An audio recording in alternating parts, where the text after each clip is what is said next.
तं गुरूणाम् आकृतिं स्मरेत् तेन विघ्नाः प्रणश्यन्ति सिद्ध्यन्ति च मनोरथाः। न माधवसमो देवो न च मध्वसमो गुरुः न तद्वाक्यसमं शास्त्रं न च तस्य समः पुमान्। माता च कमला देवी पिता देवो जनार्दनः बान्धवाः विष्णुभक्ताश्च स्वदेशो भुवनत्रयम्। प्रथमो हनुमान् नाम द्वितीयो भीम एव च पूर्णप्रज्ञतृतीयस्तु भगवत्कार्यसाधकः। पूज्याय राघवेन्द्राय सत्यधर्मरताय च भजतां कल्पवृक्षाय नमताम्। कामधेनवे दुर्वादिध्वन्दरवये वैष्णवेन्दीवनिन्दवे श्रीराघवेन्द्रगुरवे नमो अत्यन्तदयालवे। मुकोऽपि यत्प्रसादेन मुकुन्दशयनायते राजराजायते रिक्तो राघवेन्द्रं तमाश्रये।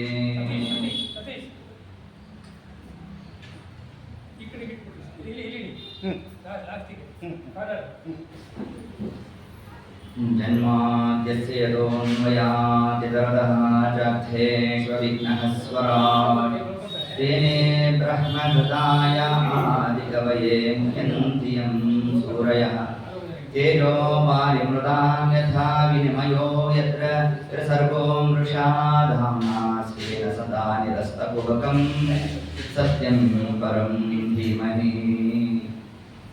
निगमकल्पतरोर्गलितं फलं शुकमुखादमृतद्रवसंयुतं पिबत भागवतं रसम् आलयं मुहुरहो रसिकाः भुवि भावुकाः। श्री गुरुभ्यो नमः। हरि ओं। धर्मः प्रोजितकैतवोत्तपरमो ನಿರ್ಮತ್ಸರಾಣಾಂ ಸತಾಂ ಅನುಬಂಧ ಚತುಷ್ಟಯದ ಚಿಂತನೆಯನ್ನು ನಡೆಸ್ತಾ ಶ್ರೀಮದ್ ಭಾಗವತ ಗ್ರಂಥ ಇದಕ್ಕೆ ವಿಷಯ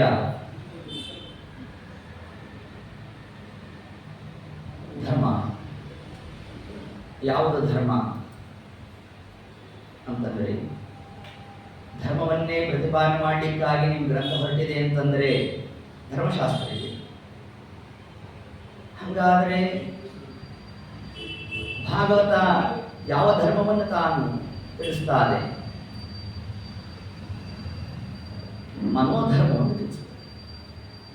ಅರ್ಥಾತ್ ಪರಮಾತ್ಮನನ್ನ ಹೇಗೆ ನಾವು ಉಪಾಸನೆಯನ್ನು ಮಾಡಬೇಕು, ಉಪಾಸನೆ ಮಾಡತಕ್ಕಂತಹ ಕ್ರಮ ಏನು, ಮತ್ತು ಪರಮಾತ್ಮ ನಮ್ಮ ಹೃದಯದಲ್ಲಿ ತಾನು ನಿಲ್ಲಬೇಕಾದರೆ ಯಾವ ಕ್ರಮದ ಅನುಷ್ಠಾನವನ್ನ ಜೀವರಾಶಿಗಳು ನಾವು ನಡೆಸಬೇಕು, ಇದೆಲ್ಲದರ ಪ್ರತಿಪಾದನೆ ಭಾಗವತ ತಾನು ನಿರೂಪಣೆಯನ್ನು ಮಾಡುತ್ತೆ. ಇಷ್ಟು ಅಂಶವನ್ನು ಹೇಳ್ತಾ ಇನ್ನು ಅಧಿಕಾರಿಗಳಲ್ಲಿ 3 ಪ್ರಕಾರ. ಸ್ವರೂಪತಃ ಜೀವ ಉತ್ತಮ ಅಧಿಕಾರಿ ಆಗಿರಬೇಕು. ಇನ್ನು ಆ ಜನ್ಮದಲ್ಲಿ ಸಂಸ್ಕಾರಾದಿಗಳು ಜನ್ಯ ಆಗಬೇಕು. ಅದರ ಜೊತೆಗೆ ವಂಶಶುದ್ಧಿ ಪ್ರಾಪ್ತಿಯಾಗಬೇಕು. ಆ ವಂಶಶುದ್ಧಿಯನ್ನೇ ನಾವು ಪರೀಕ್ಷಿತ್ ಮಹಾರಾಜರಲ್ಲಿ ಸಾಧಿಸ್ತಾ, ಎಂತಹ ವಂಶ ಅಂತಂದರೆ ನಿನ್ನೆ ದಿವಸ ಕಥಾಭಾಗದಲ್ಲಿ ನಾವಿದರ ಚಿಂತನೆಯನ್ನು ಮಾಡ್ತಾ ಕುಂತಿದೇವಿ ತಾನು ಕೃಷ್ಣನನ್ನ ಕೃಷ್ಣ ಅಂತ ಕರಿಬೇಕು. ಏತತ್ಕಾಲೆ ಪರಮಾತ್ಮ ತಾನಲ್ಲಿ ಬಂದು ಅನುಗ್ರಹವನ್ನು ನಡೆಸಬೇಕು. ಆಗ ಕುಂತಿದೇವಿ ತಾನು ಸ್ತೋತ್ರವನ್ನು ಮಾಡಬೇಕು. ಆ ಸ್ತೋತ್ರದಲ್ಲಿರ್ತಕ್ಕಂಥ ವೈಶಿಷ್ಟ್ಯ ಏನು? ಅದೊಂದು ಭಾಗವತ ಧರ್ಮ. ಹೀಗೆ ಆ ಕ್ರಮದಿಂದ ಕೃಷ್ಣಾಯ ವಾಸುದೇವಾಯ ದೇವಕೀ ತನಯಾಯ ಚ ನಂದಗೋಪಕುಮಾರಾಯ ಗೋವಿಂದಾಯ ನಮೋ ನಮಃ. ಪರಮಾತ್ಮನನ್ನ ಓತಪ್ರೋತವಾಗಿ ಕುಂತಿದೇವಿ ತಾನು ಸ್ತೋತ್ರವನ್ನು ಮಾಡ್ತಾ ಇದ್ದಾಳಂತೆ. ನಮಃ ಪಂಕಜನಾಭಾಯ, ನಮಃ ಪಂಕಜ ಮಾಲಿನೇ, ನಮಃ ಪಂಕಜ ನೇತ್ರಾಯ, ನಮಸ್ತೆ ಪಂಕಜಾಂಘ್ರಿಯೇ. ಹೀಗೆ ಪರಮಾತ್ಮನ ಒಂದೊಂದು ಅವಯವನ್ನೂ ಕೂಡ ಪಂಕಜ ಪಂಕಜ ಪಂಕಜ ಅಂತ ಕುಂತಿದೇವಿ ಸ್ತೋತ್ರ ಮಾಡ್ತಾ ಇದ್ದಾಳೆ. ಈ ಒಂದು ಪುಷ್ಪದಿಂದಲೇ ತಿಳಿಸಿದ್ದರ ಆಂತರ್ಯೇ ಪಂಕಜಾಂಘ್ರಿಯೇ, ಪರಮಾತ್ಮನ ಪಾದಕಮಲ, ಪರಮಾತ್ಮನ ಉದರ, ಅಲ್ಲಿಂದ ಬಂದಿರತಕ್ಕಂಥ ಪರಮಾತ್ಮನ ಏನಂತ ಕರೆದ್ರು? ಪದ್ಮನಾಭ ಅಂತ ಕರೆದ್ರು. ಅದೊಂದು ಅಲ್ಲೂ ಕೂಡ ಬಂದದ್ದು ಯಾವುದು? ಪದ್ಮ. ಪದ್ಮ ಪದ್ಮ ಪದ್ಮ ಪದ್ಮ ಶಬ್ದಾರ್ಥ ಏನು? ಕೇವಲ ಒಂದು ಪುಷ್ಪ ಹಂಗರ್ಥ ಮಾಡೋದಲ್ಲ. ಪದ್ಯಂತೆ ಇತಿ ಪದ್ಮ. ಯಾರು ವೇದದಿಂದ ಪ್ರತಿಪಾದ್ಯನಾಗಿದ್ದಾನೋ ಅವನನ್ನೇ ಪದ್ಮನ ಆಭ. ಯಾರು ವೇದಾದಿಗಳಿಂದ ಸ್ತುತ್ಯನಾಗಿದ್ದಾನೋ ಅವನನ್ನೇ ಪದ್ಮನಾಭ ಅಂತ ಕರೆದು. ಹಾಗ ಈಗ ಪ್ರತಿಪಾದರು ಒಂದು ಗ್ರಂಥ ಕೊಟ್ಟಿದ್ದಾರೆ ನಮಗೆ, ಪದ್ಯಮಾಲ ಅಂತ. ಏನಿದರ ಅರ್ಥ? ಪದ್ಯ ರೂಪದಲ್ಲಿ ಹೊರಟದ್ದು ಅಂತ ಅರ್ಥ ಅಲ್ಲ ಅದು, ಆಯ್ತಾ? ಅರ್ಚನಾತ್ ಋಗ್, ಋಗ್ವೇದ ಏನು ಹೇಳುತ್ತೆ? ದೇವರನ್ನ ಹೇಗೆ ಪೂಜಿಸಬೇಕು ಅಂತ ತಿಳಿಸುತ್ತಂತೆ. ಹಾಗಾದ್ರೆ ಪದ್ಯಮಾಲದಲ್ಲಿ ಹೇಳಿರೋದೇನು ನಮಗೆ? ದೇವತಾರ್ಚನೆ ಕ್ರಮ. ಹಾಗಾದ್ರೆ ಪದ್ಯಮಾಲ ಅಂದ್ರೆ ಏನರ್ಥ ಅಂದ್ರೆ ಋಗ್ವೇದದಲ್ಲಿ ತಿಳಿಸಿರ್ತಕ್ಕಂಥದ್ದು ಅಲ್ರಿ. ಸಮಗ್ರ ವೇದ ಅಂತಂದ್ರಿ. ಈಗ ಋಗ್ವೇದ ಅಂತಂದ್ರಲ್ಲ ಅಂತಂದ್ರೆ ನೋಡಿ, ಅದ್ಯಾಪಿ ಋಗ್ವೇದ ಇರೋದು ಯಾವ ಕ್ರಮದಲ್ಲಿ ಅಂತಂದ್ರೆ ಅದು ಪದ್ಯ ರೂಪದಲ್ಲಿ, ಯಜುರ್ವೇದ ಇರೋದು ಗದ್ಯ ರೂಪದಲ್ಲಿ, ಸಾಮವೇದ ಇರೋದು ಗಾನ ರೂಪದಲ್ಲಿ. ಹಾಗೆ ಯಾವುದು ಪದ್ಯ ರೂಪದಲ್ಲಿದೆಯೋ ಅದರಲ್ಲಿ ಯಾವ ವಿಷಯವನ್ನು ಪ್ರತಿಪಾದನೆ ಮಾಡಿದ್ದಾರೋ ಏತದ್ ಗ್ರಂಥವನ್ನು ಏನಂತ ಕರೆದ್ರು? ಪದ್ಯಮಾಲ ಅಂತ ಕರೆದ್ರು. ಪದ್ಯಂತೆ ಇತಿ ಪದ್ಮ. ಅದಕ್ಕೆ ಪದ್ಮನಾಭ ಅಂದ್ರೆ ಪರಮಾತ್ಮ ಸಮಗ್ರ ವೇದದಿಂದ ಸ್ತುತ್ಯನಾಗಿದ್ದಾನೆ. ಚ ಅರ್ಥೇಶು ಅಭಿನ್ನಃ ಸ್ವರ. ಸಮಸ್ತ ಶಬ್ದ ಪ್ರಪಂಚದಿಂದ ಪರಮಾತ್ಮ ಮಾತ್ರ ಸ್ತುತ್ಯನಾಗಿದ್ದಾನೆ. ಹಿಂಗು ಶಬ್ದ ತಗೊಳ್ಳಿ ಅವಕಾಶ. ವೇದದಿಂದ ಪರಮಾತ್ಮ ಸ್ತುತ್ಯ ಅಂತ ನೀವು ಹೇಳಿತು ಅಂತಂದ್ರೆ ಅಲ್ಲಿ ಪುನಃ ಒಂದು ಜಿಜ್ಞಾಸ. ಇತರ ದೇವತೆಗಳು ಕೂಡ ವೇದಾದಿಗಳಿಂದ ಸ್ತುತ್ಯರಾಗಿದ್ದಾರೆ, ನಿಮ್ಮ ದೇವರು ಕೂಡ ಅದೇ ಕ್ರಮದಿಂದಲೇ ಸ್ತುತ್ಯನಾಗಿದ್ದಾನೆ ಅಂತ ಅಂದ್ರಿ ಅಂತಂದ್ರೆ ಹಂಗಲ್ಲ. ಪ್ರಳಯ ಕಾಲದಲ್ಲಿ ಈ ಯಾವ ವರ್ಣದೇವರು, ಅಗ್ನಿದೇವರು, ವಾಯುದೇವರು ಯಾರ್ಯಾರೂ ಇರೋಲ್ಲ. ಆದರೆ ಪ್ರಳಯ ಕಾಲದಲ್ಲಿ ಅಗ್ನಿ ಸೂಕ್ತ ಇರುತ್ತೆ, ವರ್ಣ ಸೂಕ್ತ ಇರುತ್ತೆ, ಪವಮಾನ ಸೂಕ್ತ ಇರುತ್ತೆ. ನೀವು ಹೇಳೋ ಪ್ರಕಾರ ಕೇವಲ ಆ ದೇವತೆಗಳನ್ನೇ ತಿಳಿಸ್ತಾ ಇದೆ ವೇದ ಅಂತ ಹಿಂಗೆ ನಾವು ಅರ್ಥ ಮಾಡಿದ್ರೆ ಪ್ರಳಯ ಕಾಲದಲ್ಲಿ ವೇದ ವ್ಯರ್ಥ ಆಗಬೇಕು. ಹಾಗಾದ್ರೆ ಆ ಪ್ರಳಯ ಕಾಲದಲ್ಲೂ ವೇದಾದಿಗಳಿಗೆ ಯಾರು ಅರ್ಥಪ್ರಾಯನೋ ಅದನ್ನೇ ಚ ಅರ್ಥೇಶು ಅಭಿಜ್ಞಃ ಸ್ವರಾಟ್. ಹಂಗೆ ಅರ್ಥ ಶಬ್ದವನ್ನು ಕೊಡ್ತಾರೆ. ತನ್ನಿಮಿತ್ತ ಪರಮಾತ್ಮ ಏನಾದ? ಸತ್ಯಂ ಪರಂ ಧೀಮ. ಪರಮಾತ್ಮ ಲೋಕ ವಿಲಕ್ಷಣ. ಹಾಗೆ ಲೋಕ ವಿಲಕ್ಷಣ ಅಂದ್ರೆ ಸರ್ವಕಾಲಿಕವಾಗಿ ವೇದಾದಿಗಳಿಗೆ ಯಾರು ಆಶ್ರಯ ಕೊಟ್ಟಿದ್ದಾನೋ, ವೇದಪೀಠ ವಿರಿಂಚಿ ಭವಶಕ್ರಾದಿ, ಅಲ್ಲೇ ಜಗನ್ನಾಥದಾಸ ಹೇಳಿದ್ದು ವೇದಪೀಠ ಅಂದ್ರೆ ನಮಗೆ ಪೀಠ ಆಶ್ರಯ ಕೊಟ್ಟಿದೆ. ಆದರೆ ಪರಮಾತ್ಮನಿಗೆ ವೇದ ಆಶ್ರಯ ಕೊಟ್ಟಿದ್ದಲ್ಲ, ವೇದಕ್ಕೆ ಪರಮಾತ್ಮ ಆಶ್ರಯ ಕೊಟ್ಟಿದ್ದಾರಂತೆ. ಹೀಗೆ ಆ ಕ್ರಮದಿಂದಾಗಿ ಆ ಪಂಕಜ ಅಂದ್ರೆ ಪದ್ಮ ಅಂತ ಅರ್ಥ. ಪದ್ಮ ಅಂದ್ರೆ ವೇದಾದಿಗಳು. ಆ ವೇದಾದಿಗಳಿಂದ ಯಾರು ಸ್ತುತ್ಯನೋ ಅಂತಹ ಪರಮಾತ್ಮನನ್ನೇ ವಿಶೇಷವಾಗಿ ಅಲ್ಲಿ ಸ್ತೋತ್ರವನ್ನು ಮಾಡ್ತಾ ಪಾದಕಮಲ ಅಂತ ನಾವು ಹೇಳಿದಾಗ ಅಲ್ಲಿ ಕಮಲದ ಯಾವ ಗುಣ ತಗೋಬೇಕು? ಬಣ್ಣವನ್ನು ತಗೋಬೇಕು. ಪರಮಾತ್ಮನ ಪಾದಕ್ಕೆ ನಾವು ಕಮಲವನ್ನ ಹೋಲಿಕೆ ಮಾಡಿದಾಗ ಬಣ್ಣವನ್ನು ತಗೋಬೇಕು. ಇನ್ನ ಕರಕಮಲ ಅಂತ ಹೇಳ್ತೇವೆ, ಆಗ ಮೃದುತ್ವ, ಆ ಸ್ಪರ್ಶ ಏನಿದೆ, ಕಮಲ ಪುಷ್ಪವನ್ನು ಸ್ಪರ್ಶ ಮಾಡಿದಾಗ ಅದರಂತೆ ಪರಮಾತ್ಮನ ಸ್ಪರ್ಶ ಅಂತ ಹಿಂಚಿಂತನೆ ಮಾಡಿದೆ. ಮುಖಕಮಲ, ಅದಲ್ಲೂ ಕೂಡ ಸರೋಜನೇತ್ರಂ, ಪರಮಾತ್ಮನ ಕಣ್ಣುಗಳು ಹೇಗಿದೆ ಅಂತಂದ್ರೆ ಪದ್ಮ ದಲಾಯ ತಾಕ್ಷಿ. ಒಂದೊಂದು ದಳವನ್ನು ತಗೊಂಡ್ರೆ ಯಾವ ಆಕಾರದಲ್ಲಿರುತ್ತೋ ಅದರಂತೆ ಪರಮಾತ್ಮ ತಾನು ವಿಶಾಲವಾಗಿರ್ತಕ್ಕಂತಹ ನೇತ್ರವುಳ್ಳವ. ಇಷ್ಟು ಸ್ತೋತ್ರವನ್ನ ಅಲ್ಲಿ ನಮಗೆ ತಿಳಿಸಿರ್ತಕ್ಕಂಥದ್ದು. ಹೀಗೆ ಕುಂತಿದೇವಿ ಬೇಕಾ ಸ್ತೋತ್ರವಂತ ನಡೆಸಿದ್ದಾಳಂತೆ ನಮ್ಮ ದೇವರಂತ ಏನು ಕಾಲಕ್ಕೆ ಅಲ್ಲ.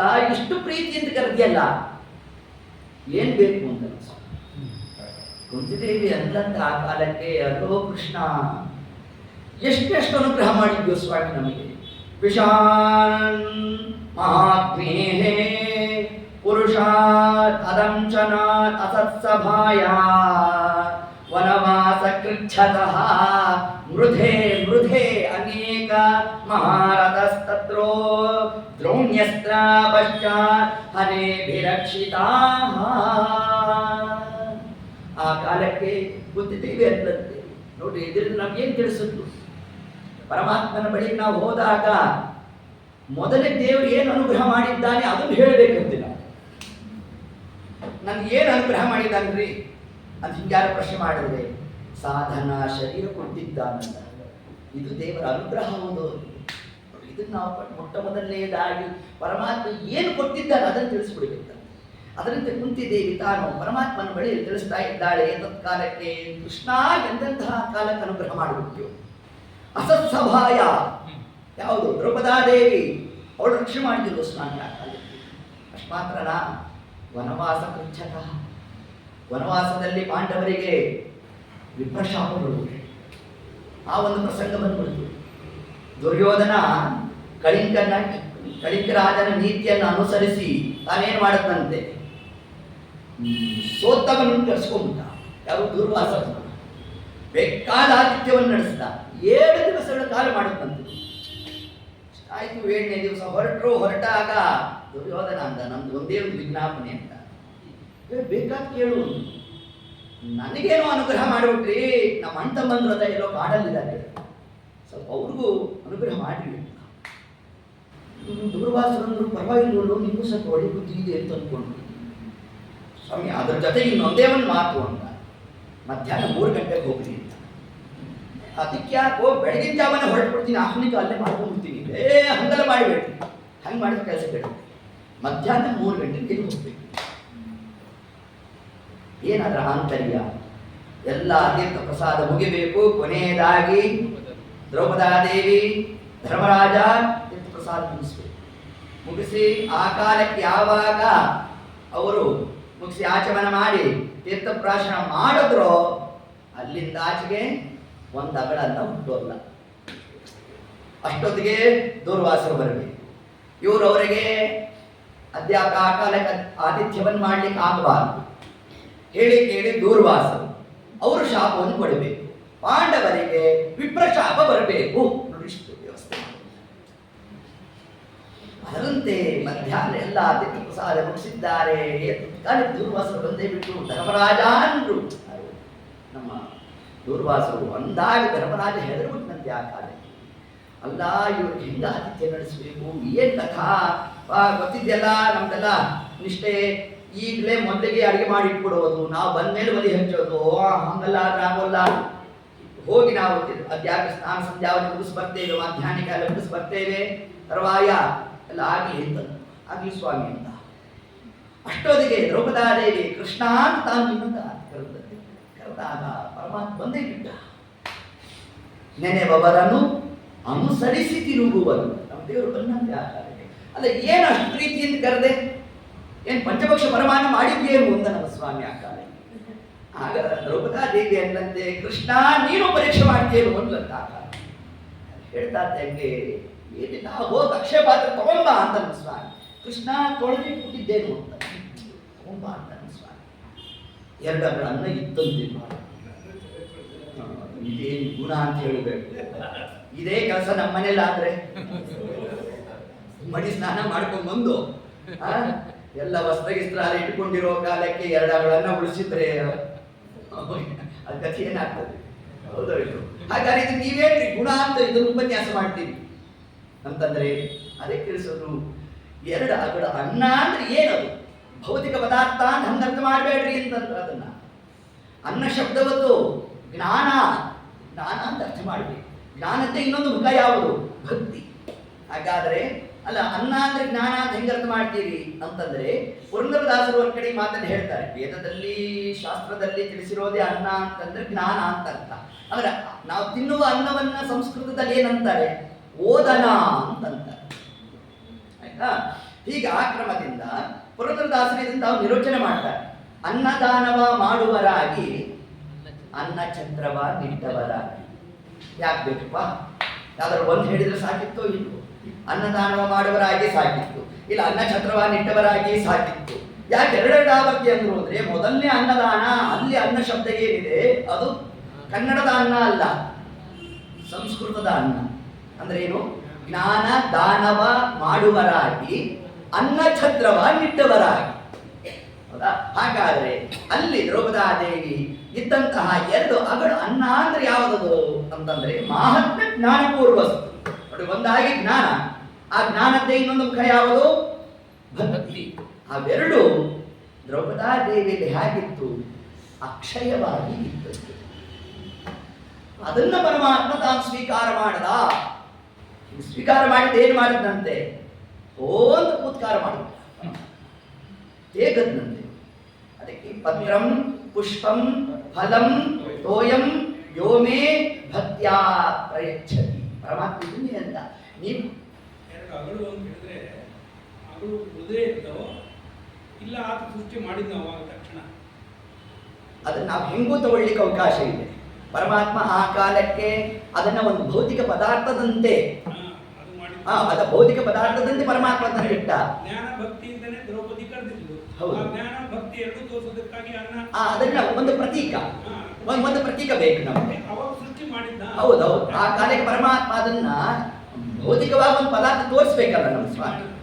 ತೋರಿಸ್ತಾ ಆದ್ರೆ ನೋಡಿ ಇದು ಹೇಗೆ ಅಂತಂದ್ರೆ, ಈ ಒಂದು ಶಬ್ದಕ್ಕೆ ನಾವು ಹಿಂದೆ ನಿರ್ಣಯ ತಗೋಬೇಕು ಅಂತಂದ್ರೆ, ಈಗ ದ್ರೌಪದಾದೇವಿ ಅದನ್ನ ಮುಸ್ರೆ ತೆಗ್ಲಿಕ್ಕೆ ಬರಲಿಲ್ಲ ಅಂತ ಹಿಂಗೆ ನಾವೇನಾರು ಅಷ್ಟೇ ಅರ್ಥ ಮಾಡಿದ್ರೆ ದೋಷದ ಕಾರಣ ಆಗುತ್ತೆ ನಮಗೆ. ಹಾಗೆ ರಾಮದೇವರು ಬಲ ಅತಿ ಬಲ ಅನ್ನೋ ಮಂತ್ರವನ್ನ ಸ್ವೀಕಾರ ಮಾಡಿದ್ರು. ಯಾರಿಂದ? ವಿಶ್ವಾಮಿತ್ರರಿಂದ. ಅದರ ಪ್ರಯೋಜನ ಏನು?